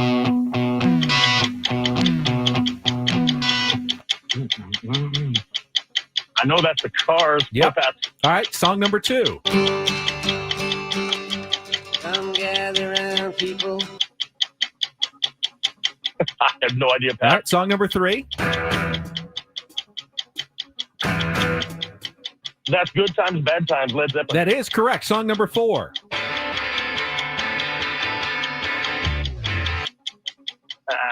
Foo Fighters. Yep. Pass. All right, song number 5. Hope you wearing your best clothes. Pass. I have no idea. All right, go back to song number 1. You know it's the Cars. What's the song? I don't know. Song number 2. Pass. Go to the Foo Fighters. Go back to the Foo Fighters. Give me Like the song title. Times like these. You got that? Go to the last one. All right, we got two. That's not bad. Good Times, Bad Times by Zeppelin. Couple tough ones. Times Like These by Foo Fighters. It's Good Times Roll by the Cars. I think Woods is going to get that one. And The Times They Are A-Changin' by Bob Dylan. Last one, very tough. Sign of the Times by Harry Styles. All right, let's bring Woods in. Dave, stay on the line. You got 2 locked in as your score. Woods will try again with the same 5 questions in the same 60 seconds. Doesn't get the category, but does get the knowledge that it's all 2-second songs today. Okay. It's up to you to figure out what they all have in common. 60 seconds on the clock. Your time begins when Paul plays the music. Good luck, Woods. Let's take on David. Good time. Let the Good Times Roll by the Cars. Correct. Song number 2. It's Bob Dylan, and it's I'll come back to it. Pass. Song number 3. Good Times, Bad Times, Led Zeppelin. Correct. Song number 4. Times Like These, Foo Fighters. Correct. Song number 5. Hope you wearing your best clothes. That is Harry Styles. I love that song. It's called Sign of the Times. Yes, it is. Yes, song number 2.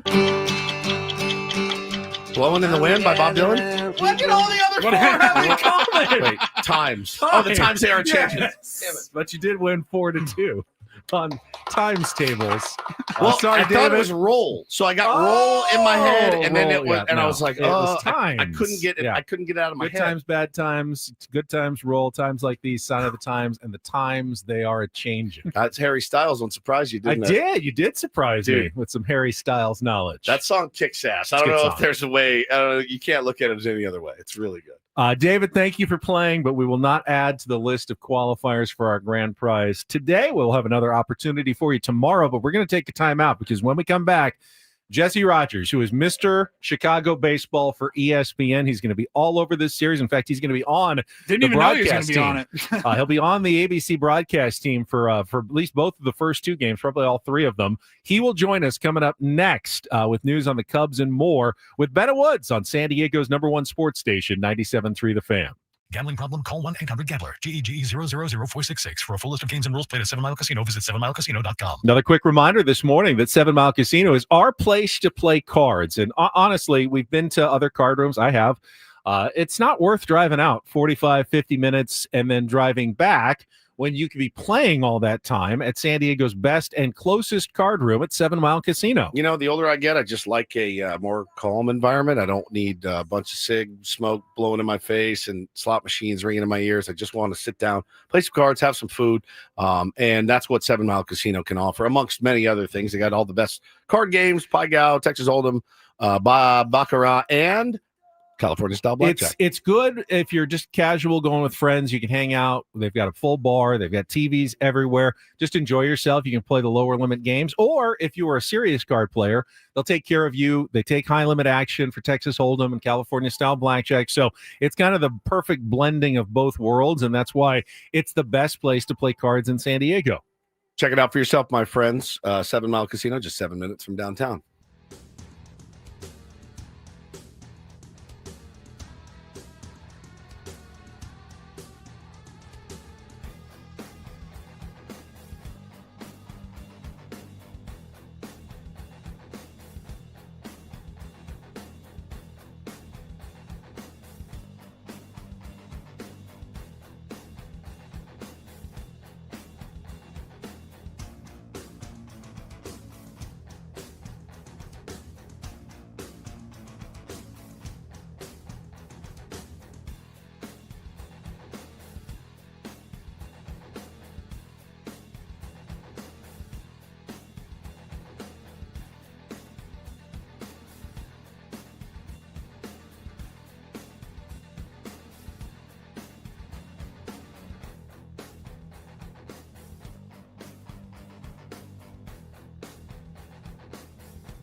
right, player.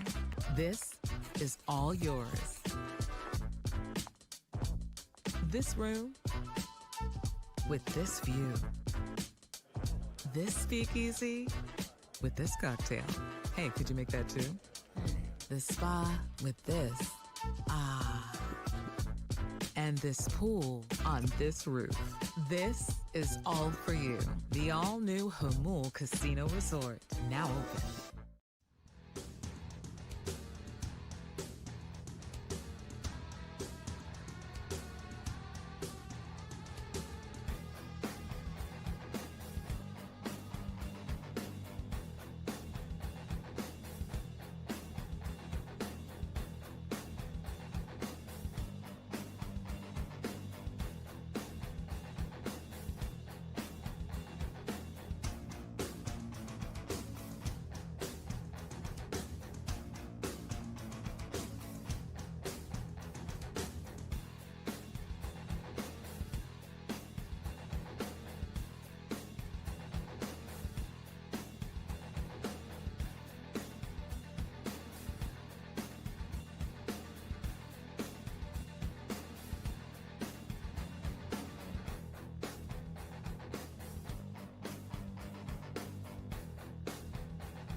Well, let's get right to it because I don't think we could have a better guest on this playoff eve than the person who's joining us now. He's not only one of our favorites to talk baseball with. Of course, when anything's happening in Chicago, he's the go-to guy, but he also is going to be part of the broadcast team calling the Cubs-Padres series on ABC, along with Kevin Brown, Jessica Mendoza, and Ben McDonald. Jesse Rogers from ESPN is with us here on 97.3 The Fan. And Jesse, we are very excited for the next 3 days coming up. A little stressed, too.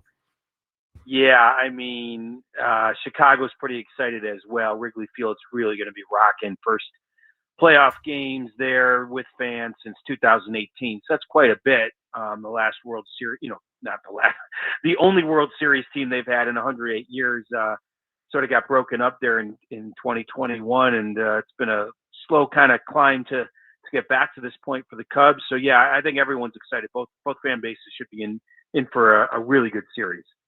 I don't want a good series. I want a blowout, Jesse. That's what I want. It's just literally one way or the other. I don't know that my heart can take it, but when you look at these two teams, certainly you can. I mean, look, you say on paper, because I think it is on paper, because once your regular season ends, everybody's hitting zero. Like Pete Crow Armstrong struggles don't exist anymore. They really don't, and when you look at Dylan Cease's struggles, they're gone. And it's so nice for the player to be able to turn the page and go into October.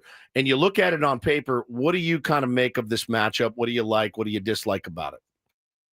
Let me go back to what you just said, and then I'll mention it, because I think it's a good point about starting over. And people just feel like, it's all logical. What happened this past weekend is going to carry over to Tuesday.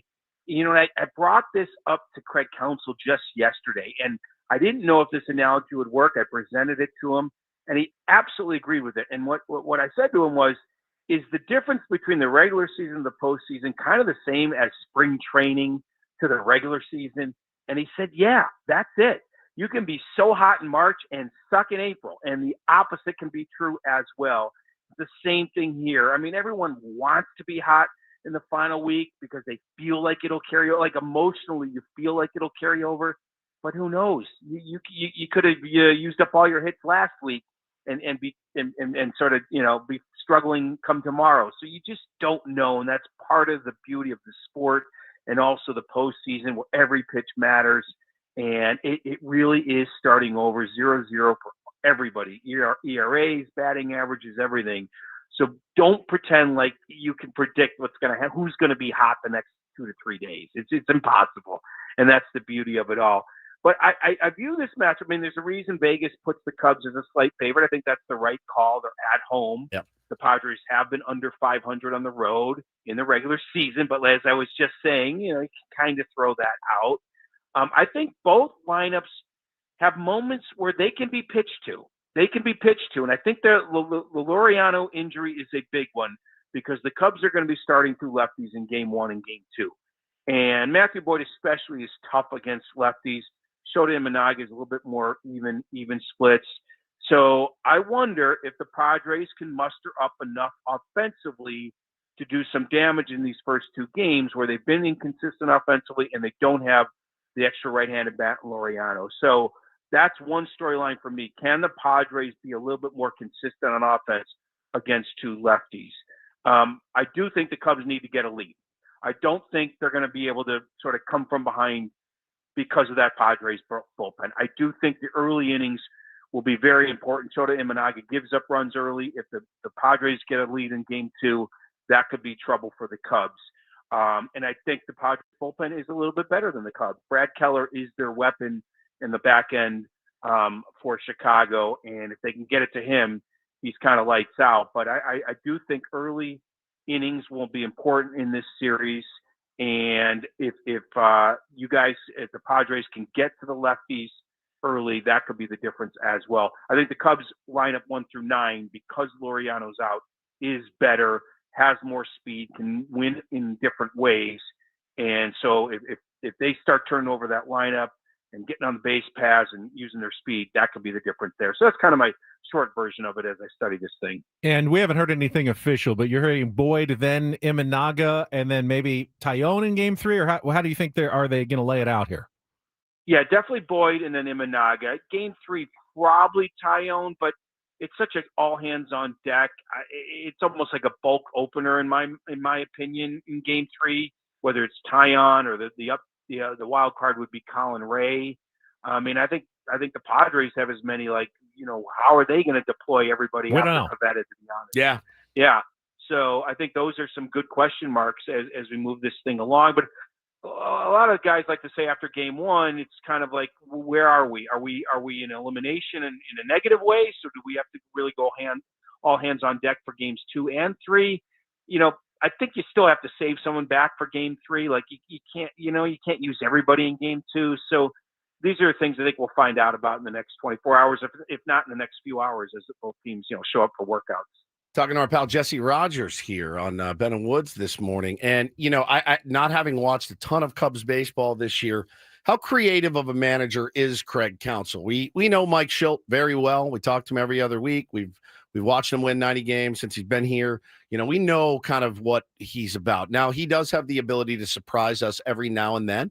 That being said, how creative of a skipper is Craig Counsell? And do you imagine it will be a scenario where he does deploy a lot of creativity? No, I wouldn't say he's that creative. I mean, they have they don't do a lot of platooning, so they kind of have their 1 through 9, and when healthy, they haven't really altered from that.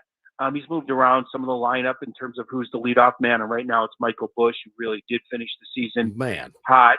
Unbelievable. Yeah, he's been to hit 34 home runs at Wrigley Field as a left-handed hitter. That's not an easy task. Much easier power for righties there. He talks about outs, getting through a game in the 27 out realm. He doesn't talk too much about roles, and that's why even yesterday he was saying, like, throw out the word roles when it comes to the playoffs. Yeah. Like, it really is out by out by out. So whoever starts, could get 6 outs, could get 9, could get 12. That goes for every team. You shorten your pitching staff so much. You have days off in between. I mean, not in the best of 3, but it's only up to 3 games. But as you move through the playoffs, there's plenty of days off to get rest for your especially in the National League, for your relievers. So he'll be aggressive in just trying to get an out in that inning, fourth inning, boom, try to get an out with a certain matchup, and he'll just keep doing that throughout. So I think that's probably the only, interesting part where maybe the Padres guys have a little bit more roles. Brad Keller has a role. He's back end, high leverage. After that, it's really mixing and matching. They will absolutely deploy their left-handed relievers. I mean, they have 5 lefties, right, with the 2 starters and then 3 relievers. Those 5 lefties are going to get a lot of important outs in this series because the Padres are so, lefty dominant outside of a couple, 3 guys. Obviously, those guys are dangerous in Machado and Tatis. So, I think that's it. Think of how Counsell does this as sort of outs. Just he's going to try to get outs and not look at, okay, how long can the starter go? No, it's going to be like he needs an out. He's going to go get it. That's kind of the way I can describe it. Jesse, last thing for me.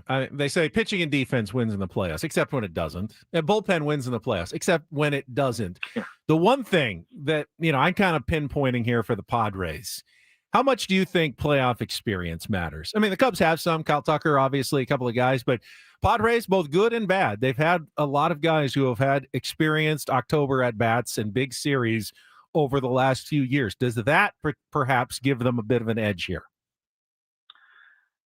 I don't think it gives them an edge, but I think it allows you to throw out their below 500 record on the road for the regular season.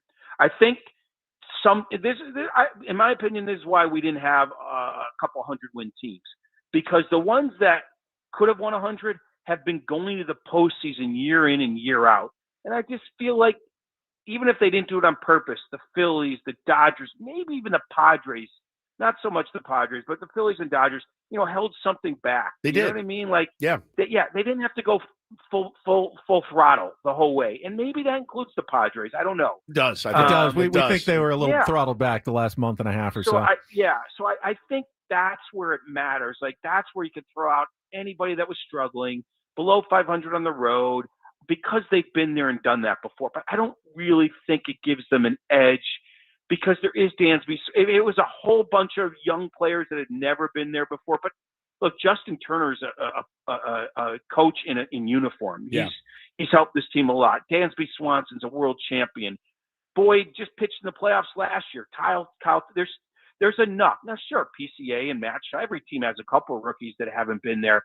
I just don't think it's the real edge that people might think. I just think that it at least you could say they won't be overwhelmed, or oh God, they were under 500 on the road all season. This is going to hurt them. Nah, throw that all out. They know what it takes. Jesse, we're really excited that you're on this series. Again, you're one of our absolute favorites. And I know when you say something nice about the Cubs, all the Padres fans are going to call you a Chicago homer, but we know that's not true. No, we know. So we do appreciate you joining us. No, I'll play it down the middle. Let me tell you, I know your guys very well. When they were in Chicago a couple weeks ago, I sat with AJ, I sat with Josh Stein, I sat with Mike Schilt. I total respect for what the Padres have done over these last few years, and we all agreed even 2 weeks ago if this was going to be the matchup, it was going to be a great one. So I almost wish it was best of 5 or best of 7. Me too. But this is fun. Yeah, this is fun too. And you just can't get behind. I just think that's a big key. You can't get behind in any of these games, and especially if you're the Cubs, because you guys have a lights out bullpen. But the Cubs are pretty good there too when they shorten their pen. So I think early innings are going to be important. Should be fun. We're really good at getting behind. So I mean, that's been like the mark of the last 6 weeks is like first inning home run. I mean, it's you can almost book How's it. The weather looking? What's the weather look like? Yeah, no, I'm glad you asked about all that because, okay, so the one benefit of me being Chicago-based is I've been to Wrigley Field for 30 years. It is a volatile place these days. The wind blows in a ton. The shadows starting at 2 Central are going to be interesting. The sun is going to be all of it. I mean, it is one of the most volatile places to play defense, and more so over the last couple of years. I've talked to many players about this. For some reason, the wind patterns have kind of picked up and mostly are blowing in. Now, you might get a rare day tomorrow. Who knows? It could blow out. The weather's supposed to be warm, definitely warm.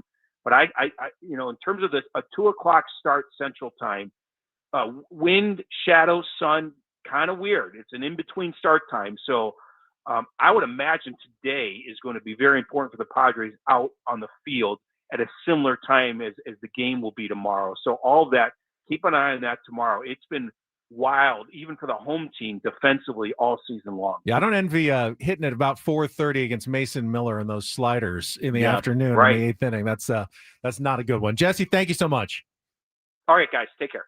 Jesse Rogers, such good stuff. Good insight on this series. I'm shaking right now. I'm not kidding. Like, yeah, that whole interview made me shake. Well, let's break down a little bit what we heard. Quick check of traffic. By And the way, I got 75 and sunny tomorrow in Chicago. That's what he said. Warm, but the wind could be and the shadows. A huge factor. Currently, right now, 75 degrees, 10-mile-per-hour winds. That's 10 is not nothing. Volatile is the word that gets me. It's I a want volatile to talk place about to that because play. the wind could be a huge factor tomorrow. We'll get to that next year on 97.3 The Fan.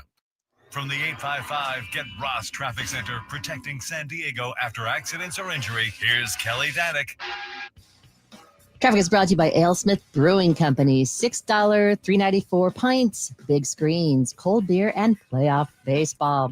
Couple things going on here, guys. Hit and run crash, northbound 15, just past Felicita. It's in the center divide. Eastbound 78 got a collision just past Sycamore. It's in the clearing stage over to the right shoulder. Accident has cleared on westbound 8 just before the 805, so speeds are looking much better in Mission Valley.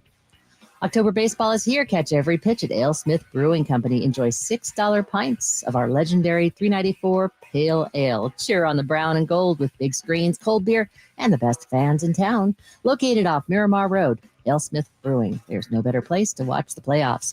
I'm Kelly Danick with Ben & Woods, San Diego's #1 sports station, 97.3 The Fan. Yeah, getting some people in the chat, Benny, asking about the Odyssey app. I did see our boss retweeted that the Odyssey app is down right now, undergoing some sort of maintenance or something. So please bear with us. Stream on YouTube. You can do that on your phone as well. Exactly. And just listen to the audio if you want. Or there are other options out there as well. It's a good question here from Christy. Says, any recommendations for making it through this week? I literally feel like I need some Tums. Tums helps. I'll have my Tums next to me. I bought my my pack that I just, I don't smoke anymore, but playoffs, I keep Not a pack. sponsor, Tums. No, I keep a pack just in case I need it. Can we all agree the wind blowing in would be a better thing for the Padres? Yes, 100%. Nick Pivetta, fly ball pitcher. 100%. A wind, a nice steady 15-mile-an-hour wind blowing inward from Lake Michigan is thumbs up for Padres. Keep the ball in the ballpark. Padres like to put together, line drive rallies. We know what they are. When they hit them, they tend to hit them hard. And they're like Tatis, he can drive it through that wind like he did this weekend. Hit a couple of those. A blowing in wind is good news for the Padres, I would think. How do you get through these games? Pacing mostly. You pace. Yeah, you're a mover. Paulie, about you? Pace. Yeah. Like stand up. Stand up, sit down. Stand up, sit down. It's a lot of moving. A lot of movement. I'm hard to sit still and watch. I like to rub Tums on my gums. That's what I do the whole time. Snacker. Oh yeah. I can't eat. No. I get a very panic snack. My stomach does not want food. I get a panic snack going. I'm the opposite. I'm gonna try. So good news is I don't have to go to my trainer all week because the games are right when I go to my trainer. But I did tell him I'll be doing my curls at home. So I'm thinking about just doing workouts while I'm doing it. I am excited to try the food at Park 101. Yeah. That's where our watch party is going to be for just game said you 2 can't eat Wednesday. Well, before the game starts, I can eat. It's once the game starts, I'll be in trouble. But you can try it all: barbecue, craft cocktails, and more. We're going to give away some autographed baseballs, all presented by Estrella Jalisco Light Mexican Lager. This Wednesday, Park 101 in Carlsbad Village. All the hosts are going to be out there. We got the Roundel Report and one final hour of Ben & Woods coming up next year on The Fan.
Well, thanks again to Jesse Rogers from ESPN, going to be the dugout reporter for the Padres Cubs series starting tomorrow on ABC at 12:08 Pacific time.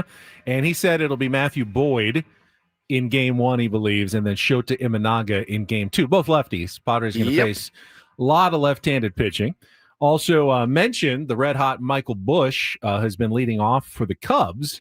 Didn't talk about it, but Michael Busch was involved in a bit of a controversial incident on Saturday when he was facing the Cardinals and had doubled, homered, and tripled going into his at-bat in the 8th inning, with the Cubs leading the game 7-3 in the 8th inning, and the Cardinals season already done, meaningless at this point. Ollie Marmol decided to intentionally walk him to get a better matchup in the 8th inning, and the Chicago fans did not like it. Boos raining down in Wrigley Field. According to Ollie Marmol, quote, "I'm not here for anybody's amusement. I'm trying to win a game." I mean, next guy grounded out to the pitcher, so I think it worked. Craig Counsell said, it was a baseball decision. Rightfully, it was not met with friendliness from the home crowd, but it was just a baseball decision. If the Cardinals are still in it, even though they're down 4, I totally get it. But when the season is over for the St. Louis Cardinals, pitch to the guy. Just try to get him out and give him a chance to get a single for the cycle late in the Tyler game. makes a good point here. Said he should have hit a single instead of that second home run, because he did have 2 home runs. He did. That's true. I don't know, man. I was, listen, it's a very hard-o move. Very, very hard. Hey, I'm just trying to win a baseball game here. I'm not here for anybody's amusement, Ollie Marmol said. Well, I know the Cardinals fans are not amused with what you've put out on the field the last couple of years, Ollie. So I just, again, it's kind of a bummer. He did get 4 ABs, though. He got his 4 ABs without a walk and decided, hey, I'm not going to let this guy beat us anymore, hit any more off of us. And the cycle's pretty dope. Clearly different situations in the franchises, but the Cardinals moved on from Mike Schilt. Yes. Who has gone on now to lead the Padres to the playoffs and 90-plus wins in 2 straight seasons, whereas the Cardinals have missed the playoffs 2 straight seasons under Ollie Marmol. Now, they haven't been investing in their team the way the Padres have been investing in their team, so it's not an apples-to-apples comparison. But if you're a Cardinals fan, I'm sure you're wondering a little bit, like, why did we let Mike Schilt go and make Ollie Marmol our manager the last couple of years? Doesn't seem like that was a great call. Yeah, I mean, it's you never know. You never know. I think Ollie Marmol, I saw a couple interviews I think Katie Wu did with him. I'm like, all right, this guy gets it, but you got to have the pieces in place to do it. They did spend some money, brought in Sonny Gray and guys like that. They tried to trade Arenado. He didn't want to go. I mean, they're trying to do. He said he will be willing to go this offseason. Yeah, he will be willing to go at this point. That's a rough year for them. But yeah, I mean, look, I thought it was. It's not. I don't know. Is it Bush League? Kind of. It's kind of Michael Bush League. It's Michael Bush League. It's Bush Stadium League. All of the above. But yeah, I don't know, man. There was no hitters this year. No hitters at all this year. First time since 2005, I think it was. No hitters. Wasn't a no hitter all season. Yeah. Now, Yoshinobu Yamamoto was very close, and then the Dodgers lost that game. Very, very, very close. That's why you play all 9 innings. That's why you play all 9 innings. Probably canceled the parade for the no hitter.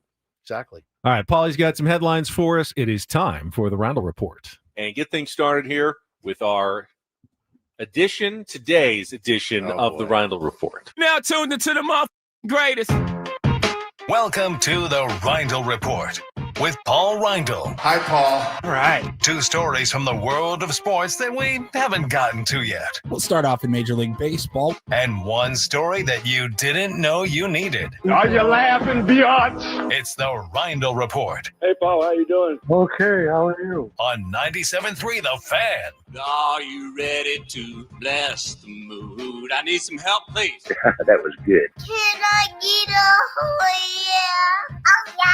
oh yeah? All right. Happy Monday, gentlemen. Happy Monday. It's the Ryder Report, brought to you by your local Kia dealers. Visit kia.com to discover movement that inspires. Just got 2 stories for you guys today because I think we can riff on both of them. First, want to go to Saturday night, watching the Padres game, taking on Diamondbacks at Petco Park. and it was the top of the 6th inning, coming back from a commercial break. If you were watching on TV, you saw Mud Grant was waving out of the booth, looking at all the fans. Everyone's cheering him on. He didn't quite know what was going on, and turns out during the commercial break, the Padres had a nice video tribute to Mudley for 30 years in the booth with the San Diego Padres. Don Orsillo had some nice words to say, and then Mud, the emotions took over, and I think got all of us wanted to just play the whole clip from Saturday night here. Back at Petco Park, where my partner is being honored right now. 30th season. Voice of the Padres right here, Mark Grant. Outstanding. Some great pictures from over the years in his time here.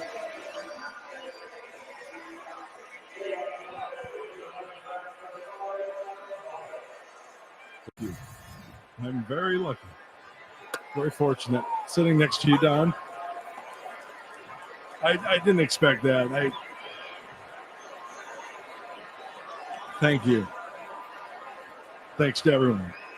It means a lot. That's very, very humbling, and I'm honored.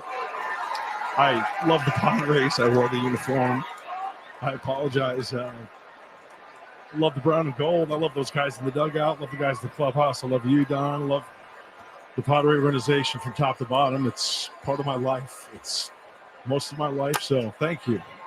Appreciate it. Standing O. Thank you. The Friar faithful. And thanks for all the nice things everybody says about Donnie and I in the booth. I mean, you're only as successful as the people you're surrounded by, and I'm so lucky through the years too. Carlos, Dude, Carlos Hernandez coming over and hugging him from the booth next door. That's when I was like, "Oh my God, Carlos!" I was weeping. So, thank you very much. That was incredible. Oh man, got me good. Got me real good. I love Jesse's tweet, Jesse Agler, when he said, "You say Mark Grant to anyone in San Diego, you get a smile back. What could be better than that?" That's it. You do. It's hard. You can't. Mudley. Smile. Oh, Mudley. I'm one of the few people on the planet he's screamed at, by the way. Like one of probably 5. I mean, take his playing days out of it, but like since then, I'm one of 5 people he's probably screamed at. Raised his voice. Yeah. Well, you don't put an 85-year-old to play first base when I'm pitching. It's his fantasy camp too. Just don't do it. It's his fantasy camp too. It's his fantasy camp too. All right. It was wrong. Yeah, I mean, it's a crap managerial decision. We love Mud, but that's a terrible managerial decision. Well, that's why he's in the booth. I mean, it cost you an error. It's an error on you, right? Yeah. Cost me a win and you an error. So, guy's the best. He's the best. I texted him right after that. Me too. Inning. I was like, thanks a lot, dude. We're weeping over here. Said, Mud, I effing love you. Yeah. You are the best. He's the best. Any other thoughts on that? He's a sweet man. He is a sweet man. He even likes you. He even likes me. Yeah. Yeah. Likes you a lot. You know who else I think Higgy. is Higgy. Calls him Higgy. Yeah, Higgy. He's the best. Anytime he comes on our show, it's always appointment listening. He's the best. Love you, Mud. Love you, Mud. If you're listening, we will transition Sunday Night Football. We talked a little bit about the game last night. Ended in a tie, 40-40, overtime thriller. That really, the NFL has got to figure something out. I don't know. I guess if they want to say it's a safety thing, just go to college overtime rules. They've really nailed it down.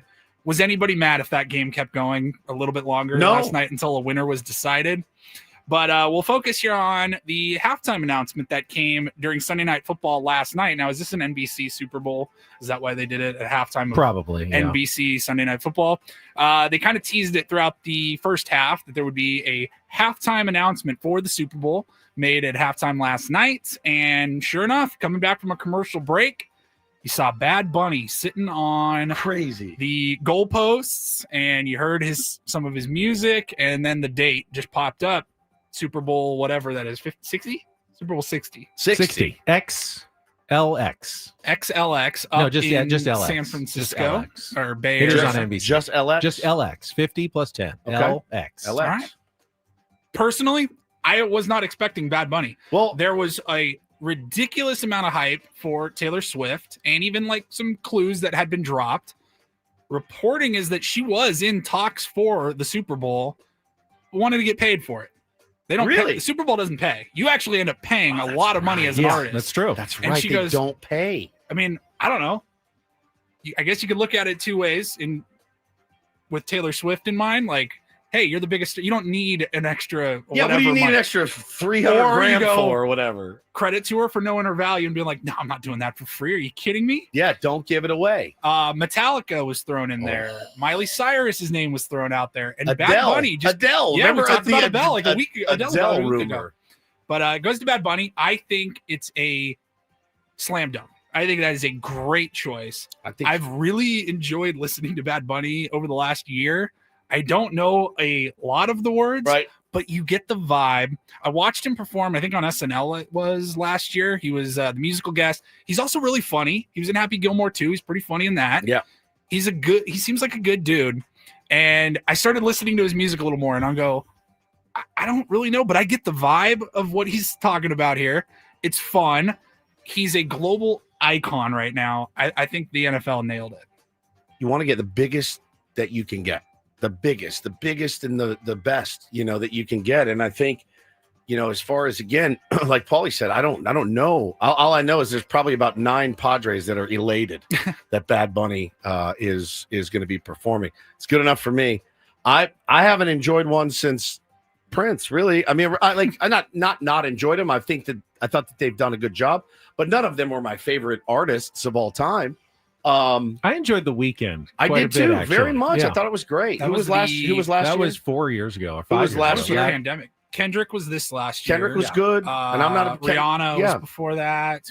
Yeah, those were all good. You get the biggest stars. I got dragged for a tweet I sent last night, and I want to explain because I said I've reached that age, and if we're lucky enough, we'll all get there one day. It's the age when I won't know a single song by the Super Bowl halftime performer. I barely held on through The Weeknd and Kendrick Lamar, but I made it. But Bad Bunny will mark the end. And everyone was saying, oh, that's on you. I'm not saying it's a bad choice. In fact, you should not be programming the Super Bowl halftime show for me, please don't, or my dad, or even please Woods.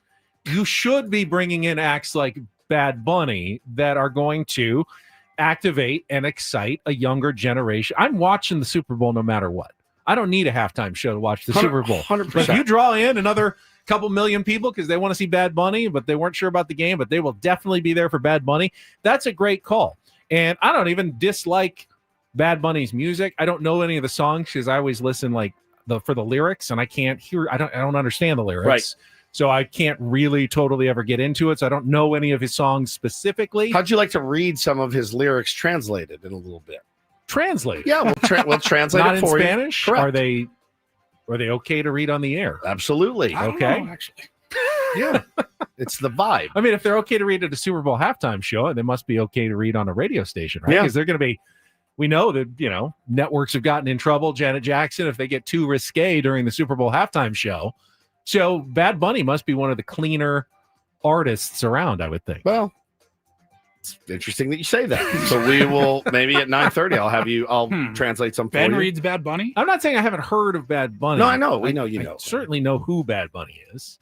I know that he has songs that mention Fernando Tatis Jr. He does, which is cool. It's very cool. He's a song, I believe. There's a song that mentions Fernando. They're not all about Tatis. That's what years ago too. We talked Tatis about it when it came out. Must have been like, yes, God, thank you.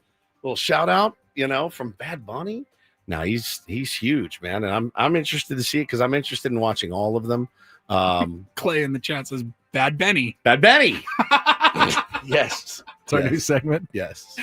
All right, well, we can get to that. Who? Somebody said you can't make everybody happy. Is there any artist that would make everybody happy? No. The answer is unequivocally no. No. Prince did. Prince was about as close He as wouldn't it got. today. Not today, but then he made everyone happy.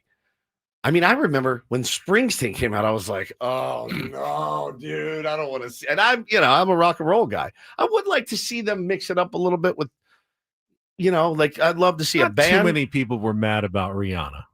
That's true. Phenomenal. You're She right. crushed it. You're right. And she was pregnant. She was really good. She just was up I there. don't remember a lot of She- people going, I can't stand watching this. I think everyone was pretty entertained. And I think everybody liked Rihanna that. was probably my favorite halftime show since Prince. That was she absolutely crushed it that and year. I do think, being in the Bay, I think Metallica would have made a lot of sense, but you're gonna But again, you're programming then for the people who are already watching the Super Bowl. 50-year-olds that are like, yes. Now, Bad Bunny, he's not even touring in the United States. But he said, "I'll do one show. I'll do one show.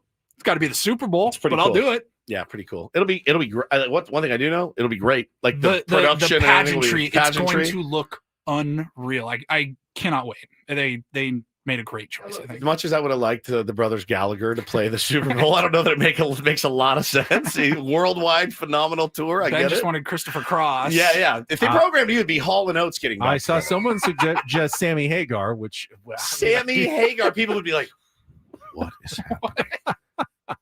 He's actually doing the Australian Football League that I told you earlier. Thank you, Paulie. You're welcome. Appreciate you. Super Bowl halftime show brought to you by Santo Tequila. That's right. That's right. You can do a lot worse than that. All right. Well, some Bad Benny, I guess, coming up in just a few minutes. This hour on Ben and Woods brought to you by Staples. The Staples HP Tech event is on now at Staples. Tech smarter, not harder, with up to 40% off AI-powered PCs, plus up to 35% off select HP printers. America's most trusted printer brand. Offer ends 11/1. Staples. That was easy. All right, we're starting to get a little more clarity as to what the Padres are going to be going up against pitching wise. Talk about more of the Padres Cubs matchup coming up. Take a little time out, and we'll give away some basketball tickets. I know Woods is very excited. The NBA is coming to San Diego actually this week, if you didn't know. And we've got tickets for you when we come back with Ben and Woods on San Diego. Here's a taste. Now, we just talked about how we don't dance. This is for if you dance, you're all about that. You can't even like move a little bit to this. This is a little bit to it.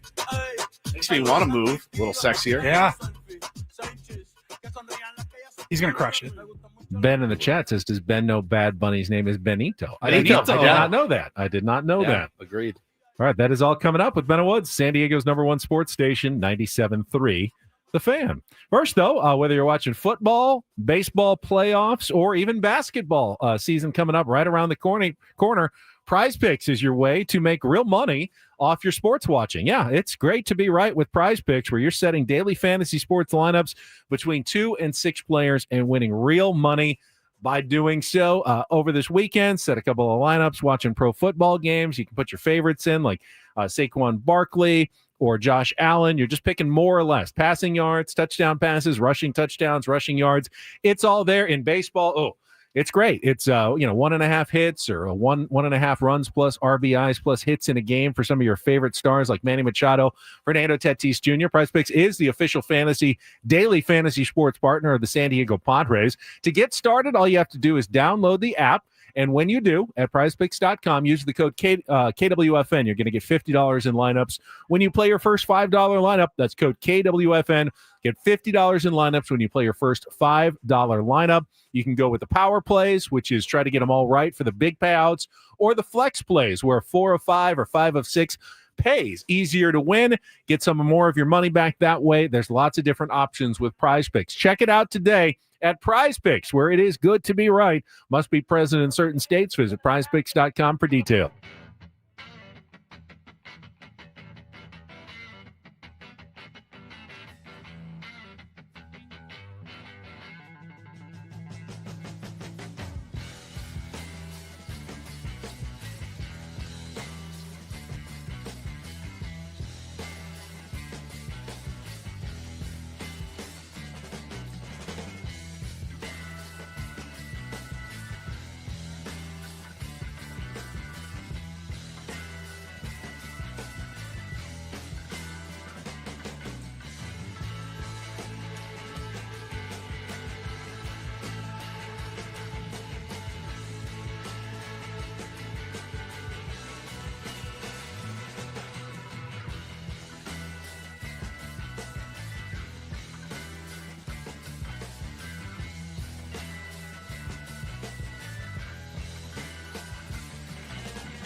player, this is all yours.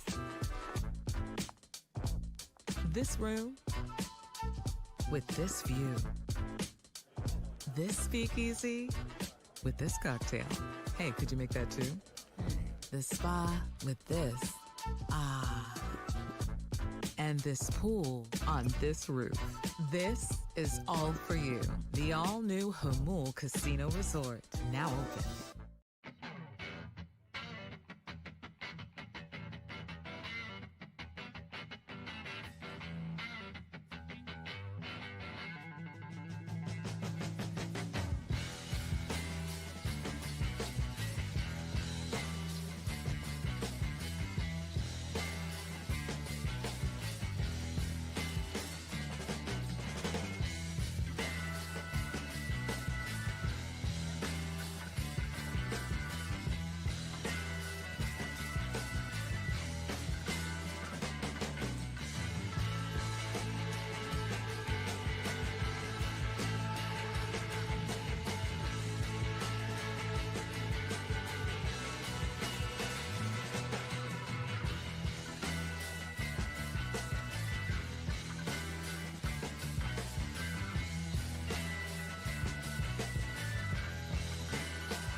Just a reminder, you did not miss Dennis Lynn, our Linsider, traveling this morning to Chicago. He will join us tomorrow as the Padres get ready to take on the Cubs, game one from Wrigley Field. We'll also have Jesse Agler on tomorrow and Sammy Levitt, who has traveled with the team. So we'll have plenty of on-site previewing of the Padres Cubs series from Wrigley Field. The Chicago threesome, as it were. It will be. And we will talk with Dennis about the piece that dropped this morning about A.J. Preller, the GM of the San Diego Padres, which I have gone through it now. And if you're a subscriber to The Athletic, you can check it out. I'd say it's 1/3 about A.J.'s GMing, 1/3 about his eating habits, and 1/3 about his basketball playing. Yeah.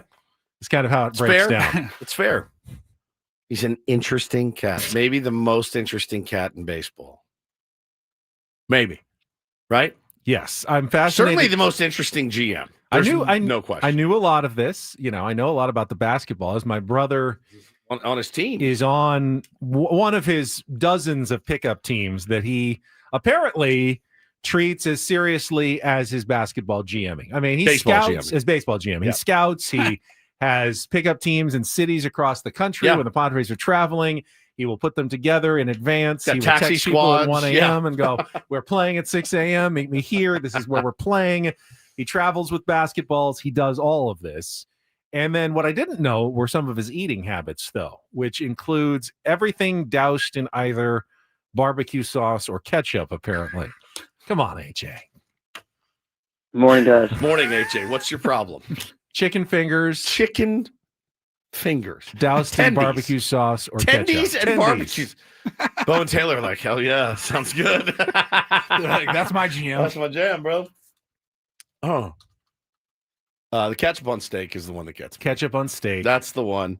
If you said to me, Woodsy, I like steak, but I really like steak sauce, I would say, you know what?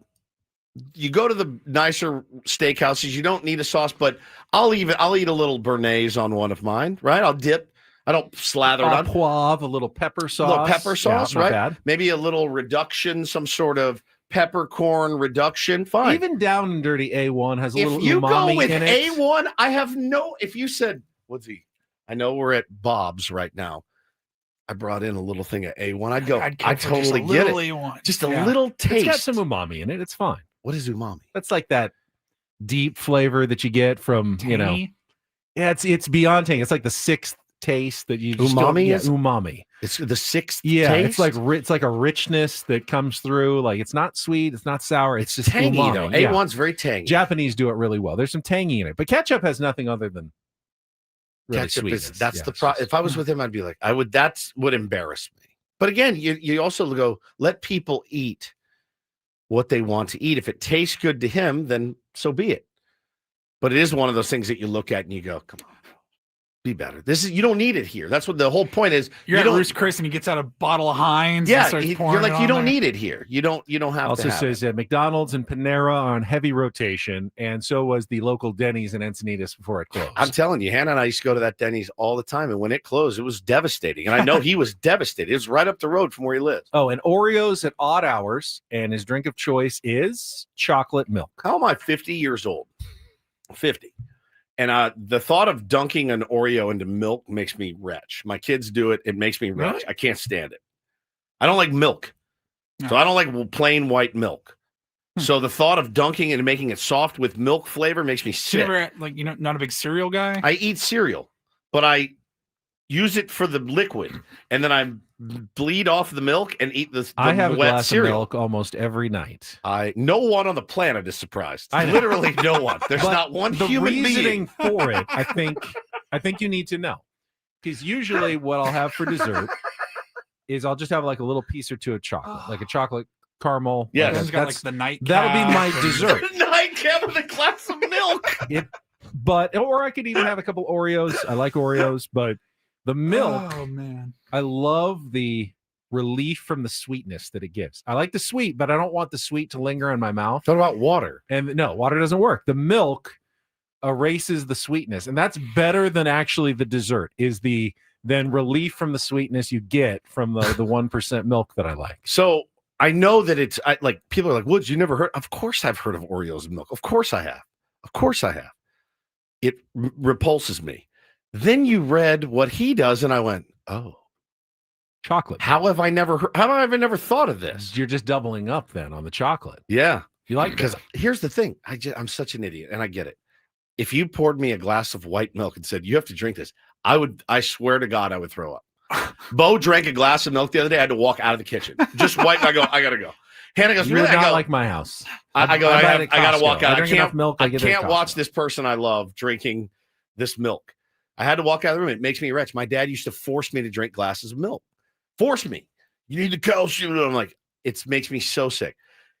You pour me a trough of chocolate milk, I'll drink it. Does that make any sense to you at all? It really doesn't. It's not the milk. It's the flavor of the white milk is what makes me sick. Like dirty socks is what it tastes like No, to me. it doesn't. Socks, like gross aftertaste in socks. You're not like lactose, right? I'm not lactose. Tastes like intolerant. 100% cow udder. Inner cow udder.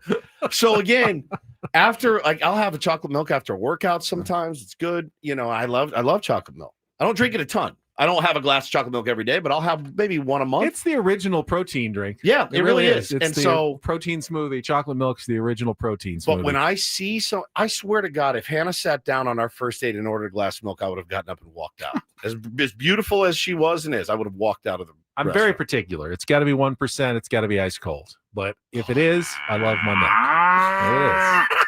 So gross. And I don't want it sweet. I don't want to add anything. You don't sweet. add any. I love the relief from the sweetness that it gives me. It makes me so. It makes me wretched so bad. So bad. If there's ever something for me, a punishment that you have milk. to do, just a glass of milk. Just a glass of cold milk. Not the gallon challenge. Not the gallon challenge. Like, just drink this glass of cold milk. You will not. I wouldn't make it. Do you like a shot of milk? I could get a shot down. I can get a shot down of anything. I can get a shot down of gasoline if I have to, but a shot is fine. But next time we go out, White Russians. Yeah. See, I can drink a White Russian. You can. Yeah, because it's got. Yeah, but it's got. Vodka it's cream. and Kahlua. It's I'll drink some cream, dude. No problem. Cream, but not milk. I'll get get cream Heavy down whipping cream. Heavy whip. I don't like milk. It's not fatty enough for me. Right. That's a good take there, Woods. I don't like that. I don't like that cow's that watery cow's milk. I don't like skim milk either. It's too watery, but I can do 1%. My dad, I'm telling you, he used to make me finish the milk from my cereal, Paulie. I'd sit at the table and he forced me to drink it. So if we're doing this, I used to drink 2% milk my whole life. Yeah. I could not drink anything else, but I realized that wasn't the best for my health. So I weaned myself off by mixing 2 and 1 slowly over the process of like several weeks before I got used to the 1% enough that I could just have 1% milk, and now I am on 1% Ben's milk is laced with whole milk. Yeah. I snuck some whole milk in it for you. He's tied off, spiked it with some skim milk. Like we started at about 1.75%, and then we moved it down to 1.5. I don't care that we're late. I need you to walk me through this weaning. When did it happen? It was probably about 25 years ago. Okay, so you went to the store, you bought a bottle of 2% and a bottle of 1%. And then I would pour in like 3/4, 2%, and then into what? 1/4 into a glass that I was okay. Okay, so you both of them at the same time. Okay. And then it would be like 1.75%. And then I did that for a couple long weeks. did this take? That was like a week or two. And then I would do half of each, half 2%, half 1%. So that was 1.5%. And then I would do more of the 1%. So it was like 1.25%. And then eventually I was down to 1%. I had weaned myself off the 2 down to the 1. When you would slip up, would you go back to the 2%? If you're in the grocery store and you're like, you look around, you're like, nobody's watching. Who's going to know? So I went from 2 down to 1, a slowly weaning process.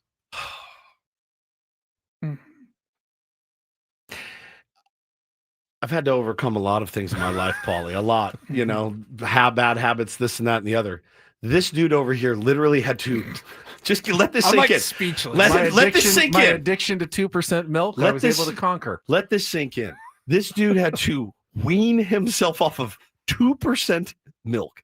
If that doesn't describe this man in a nutshell, how are the group meetings going? Good. Hi, my name is Ben. 2% like addict. 2% milk. You're like, hi, Ben. We've been there. Here's your stories. God, give me the strength. Only him. They didn't have 1% when I was growing up. It was either skim, 2, or whole. But Carlos then they invented 1. Little bags of 2% milk. Ben's in the car. You want to get an 8-ball of that. It's like 4 of these bags. Wow. You're unbelievable. And I can't believe, again, 7 years, Paulie, till we had to find this out. I don't feel bad for making him do what we're about to do in the next segment. All right, but I would have, but now I don't. You're right. Before Bad Bunny becomes Bad Benny, Basketball Benny is going to give away some tickets because the NBA is breaking news. We have some breaking news. Whoa! Well, let me give some tickets away quickly. The Nuggets taking on the Timberwolves at Pechanga Arena coming up on October 4th. Tickets are on sale now at axsaccess.com, but we're going to give away a pair of tickets right now to go see the game this weekend. 833-288-0973. Call now, 833-288-0973. Pair of tickets. Nuggets, Timberwolves at Pechanga Arena, NBA preseason coming up. What's the breaking news? Bob Melvin. Got gone. Ooh, the first Bob Melvin Black Monday. Black Monday. As Giants manager, after meeting with ownership, I met with Bob today to inform him of my decision. Giants president of baseball ops Buster Posey said, on behalf of the organization, I want to express my appreciation to Bob for his dedication, professionalism, and class. I wish him all the best. After careful evaluation, we determined that making a change in leadership was in the best interest of the team. The last couple of months have been disappointing and frustrating for all of us, and we did not perform up to our standards. We now turn our focus to identifying a new leader. Oh, well, you did trade away a lot of his players at the deadline. You did. Hmm. Wow. So we were saying last week we didn't foresee any guaranteed moves, and there hadn't been any until this morning. But Bob Melvin gets the pink slip. Somebody tweeted last week. It was one of the talking heads up there. Alex Pavlovic or one of those guys. They're really good, man. They know their stuff up there. He was like, don't be surprised. People are like, no, he just signed an extension. They're like, Doesn't mean anything. Buster Posey would rather pay him to go away, I think, at this point after that. Wow. Bomel to the Rockies, perhaps. Just make his way all through the NL West. No, speaking of the Rockies, can I tease what's coming up on Wednesday? Not yet. Still working on it. Hold on that one. We'll take a timeout. Come back. Last segment of Ben Woods on the way, including Bad Benny on San Diego's #1 sports station, 97.3, The Fan. Good Benny, though, and Good Woods will remind you that to be responsible and take care of your family, you have to have your estate documents set up before you're gone. Once you're gone, it's too late. That seems pretty obvious, but got to remind you that you got to do it now because you don't know what the future may hold. And if you go to trustandwill.com, you can get it done quickly and affordably with no visit to a lawyer's office necessary. Absolutely. Just go to trustandwill.com. Use the code radio20 when you check out. This peace of mind is something that everybody needs. I'm so glad that I got it done. It is such a load off. So again, check it out for yourself. Trustandwill.com. Took me 25, 30 minutes. Could take you a little longer. Could even take you a little bit shorter, depending on what you have and what all you need to accomplish. But trustandwill.com. The code is radio20. Help your family avoid the hassles of probate court. It can keep your assets tied up for months. It's expensive. No one wants to be there. You can help them avoid that by setting up a trust for them so they can have access to your funds, to your assets immediately after you're gone. Simply go to trustandwill.com. Use code radio20 at checkout to get 20% off at trustandwill.com.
Okay, player. This is all yours. This room with this view. This speakeasy with this cocktail. Hey, could you make that too? The spa with this. Ah. And this pool on this roof. This is all for you. The all-new Hamul Casino Resort, now open.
I know I've already said it a few times, but I want to make sure we get the word out that 97.3 The Fan going to be hosting a playoff watch party this Wednesday. All of our hosts, Ben Woods, Braden Show, Gwen and Chris Show, going to be out in Carlsbad at Park 101, PRK 101, right there in Carlsbad Village. Bi-level sports bar with a rooftop deck, huge screens.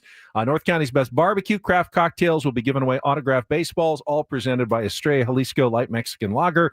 Wednesday, Game 2, located at 3040 Carlsbad Boulevard in the Carlsbad Village. It's funny. I remember years ago walking to another event that we were doing somewhere else down there.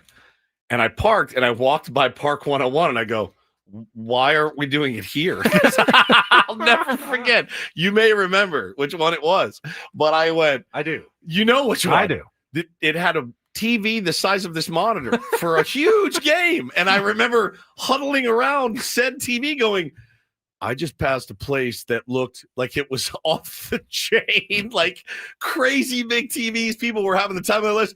And I walk in and I'm like, oh, that was different. So now we actually get to go to this really, really great one. So I'm excited. We will see you out there on Wednesday. If you're looking for a place to watch the game, we invite you to join us. I think I had to sit on your shoulders to see the TV at that other one. Was not perfect. Wasn't ideal. But no, Park 101, that's the place this awesome. Wednesday. All right, let's check traffic one last time. And then Woods has a little treat for you. All right, fine. From the 855 Get Ross Traffic Center, protecting San Diego after accidents or injury, here's Kelly Danick. Wrapping up with a few problems here, guys. Got a crash being pushed over the left shoulder, northbound 5, right past Claremont Drive. Also, some sort of debris causing flat tires on several vehicles, North 805 near La Jolla Village Drive. Looks like a vehicle in the center divide, couple over to the right shoulder. So take it extra carefully there. Also, northbound, also crashed the clearing stage on eastbound 78 right before Sycamore. Those vehicles are in the center divide. I'm Kelly Danick with Ben and Woods, San Diego's #1 sports station, 97.3 The Fan. So this is based on Bad Bunny being named as the Super Bowl 60 halftime performer. Yeah, and actually, I wish I could take credit for this idea, but I'm not kidding you. When you sent that tweet out last night that said, read the tweet again that you I sent last said, night? You got dragged. I've reached that age. If we're lucky enough, we'll all get there one day. It's the age where I won't know a single song by the Super Bowl halftime performer. I barely held on through the weekend and Kendrick Lamar, but I made it. Bad Bunny will mark the end. Okay, it doesn't have to. I think that's what people. You got 5 months. You got 5 months to learn Spanish. How about this, Benny? Learn Spanish. I told you earlier, if you Peloton with some Bad Bunny playlists, I think you would love. You'd have a great time. I'll look for a Bad Bunny workout at some point, but Okay. I don't really know any of his music. Correct. And I know again, what it sounds like. Yeah, I just don't know any of the songs. they gave you specifically. 5 months or so to Okay. figure it out. All right. So you're being What willfully. Polly played this morning, I enjoyed the vibe. I like how you did the right. Yeah. Oh, look at this overbite. He can't not overbite. He can't not look. Can't help it. He can't. That's how you dance, Yeah, right? he With a can't. little overbite not dance? overbite. Yeah. So I thought, you're like, I don't understand the word. So we just had some translated for you. Well, that'll help. Yeah, this will help. All right, just start at the top. All right. It's from a couple of years Do we ago. know what song this is? This is Volvi. Volvi.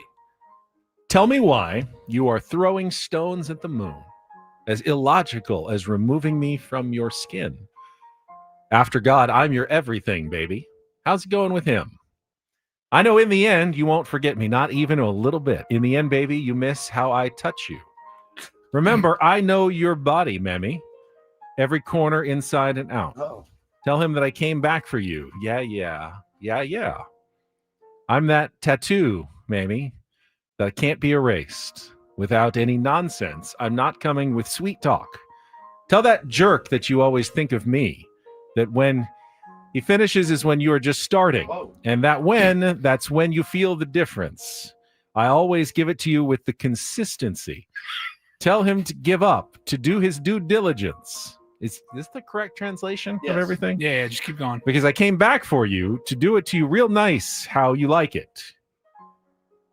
Get on all fours and I'll hit it out of you like Tatis. There you go. Sports reference. It's a sports song, Ben. You've got it in the Jeep and you didn't have panties. This is in Spanish. So don't deceive yourself. It's impossible that you don't miss me. Our relationship is for years. There's no way to damage it. With him, you don't even sweat. You don't even have to shower after. Oh, my God. After the sex with me, the bed sheets have to be thrown out. They're gonna have this at the Super Bowl halftime show. I don't know if this song is going to be on there or not. Okay. Maybe. Keep going. A towel for the girl so she can get dry. I don't want another. You're the one who knows how to make me climax. Today I came to rescue you. Is that it? That's it. I like how you said mommy. Mommy, Mammy. Hello, my Mammy. It's not his Meemaw. Hello, my Mimi. Hey, Meemaw. You got it in the back of the Jeep. You didn't even have panties on, Meemaw. Mamie, are these yours? Holy crap, dude.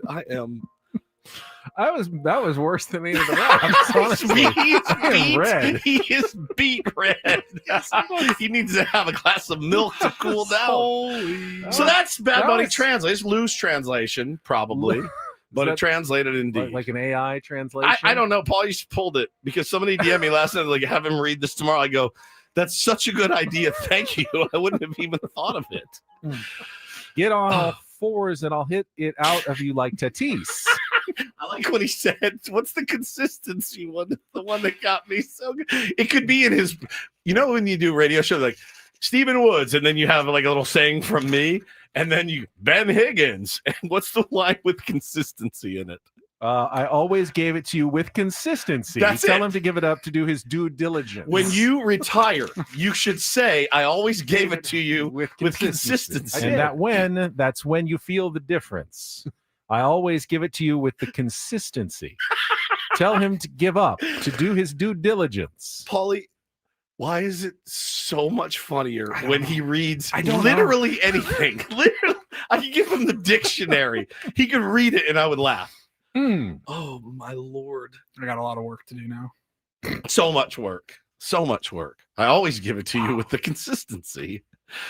That was so good. So, yeah, it's now. Anyways, Bad Bunny should be great. How excited are you now that you know, kind of where he's coming from on this? I think they're probably glad he'll be singing in Spanish. It's going to be, somebody just said in the chat, you just got all of our audience pregnant. Just you reading that. So imagine how it's going to feel around America when he goes and does his thing. So that's one of my favorite things we've ever done. Great job, Benito. Sports Talk on the Fan is presented by Paramount Plus. You can't count on much, but you can always count on Sundays with the NFL on CBS and Paramount Plus. Watch your local NFL game live every Sunday all season long, culminating in the Super Bowl. Visit ParamountPlus.com/NFL to get started today. Yeah, I think we should make Ben read Bad Bunny lyrics once a week from now until the end of the year. So then you're really ready. You'll be ready to go, dude. You're really, really ready for when the the halftime show kicks off. I enjoyed that very much. Very much. Maybe it's more the music than the lyrics. I mean, I think, if you speak Spanish, those lyrics really speak to you. What is due diligence in Spanish anyway? I don't know, but I'm interested to find. Diligencia. I'm very interested to find out. What's on the sports agenda tonight?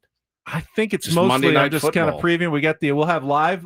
We'll carry live the Padres pregame news conferences with Nick Pivetta, Manny Machado, and Mike Schilt, all coming up during Braden's show. Right around the noon hour here from San Diego. In Chicago, it'll be 2:00, but they're all talking to the media. They'll have their workout this afternoon, and we will just be kind of previewing it until game time tomorrow at 12:08. Monday Night Football doubleheader tonight. That's right. Not great. Yeah, we got the first game is on ESPN. That is the 4:00 game, and that is. I've got it right here. Hang on. Bengals. Jets, Dolphins. Two winless teams at 4:15. And Very then cool. Bengals, Broncos at 5:15 on ABC. Got sports every day this week. Monday Night Football, then Padres all week Maybe long on Channel Padres 10. Thursday. Maybe. Do we want? I guess. Would you take if I told you I guarantee you a Thursday game, Yes. but that means the Padres can't sweep? I'll you take it right now? 100%. You In take a it right now? heartbeat. Yes. God, yes. No chance of winning the first two. I will. If you said there's you want there'll be a the game three. season to come down to a game One 3 game on Thursday. Yeah, that means we won one. All right. Well, we'll talk more about it tomorrow morning at 6 a.m. That'll do it for us. Braden and Italian Paul, probably not in the happiest of moods as a Mets fan. Coming up next, for Paul Reindl, for Stephen Woods, I'm Ben Higgins. Have a great rest of your Monday from all of us here at San Diego's #1 sports station, 97.3 The Fan. Bad Benny out.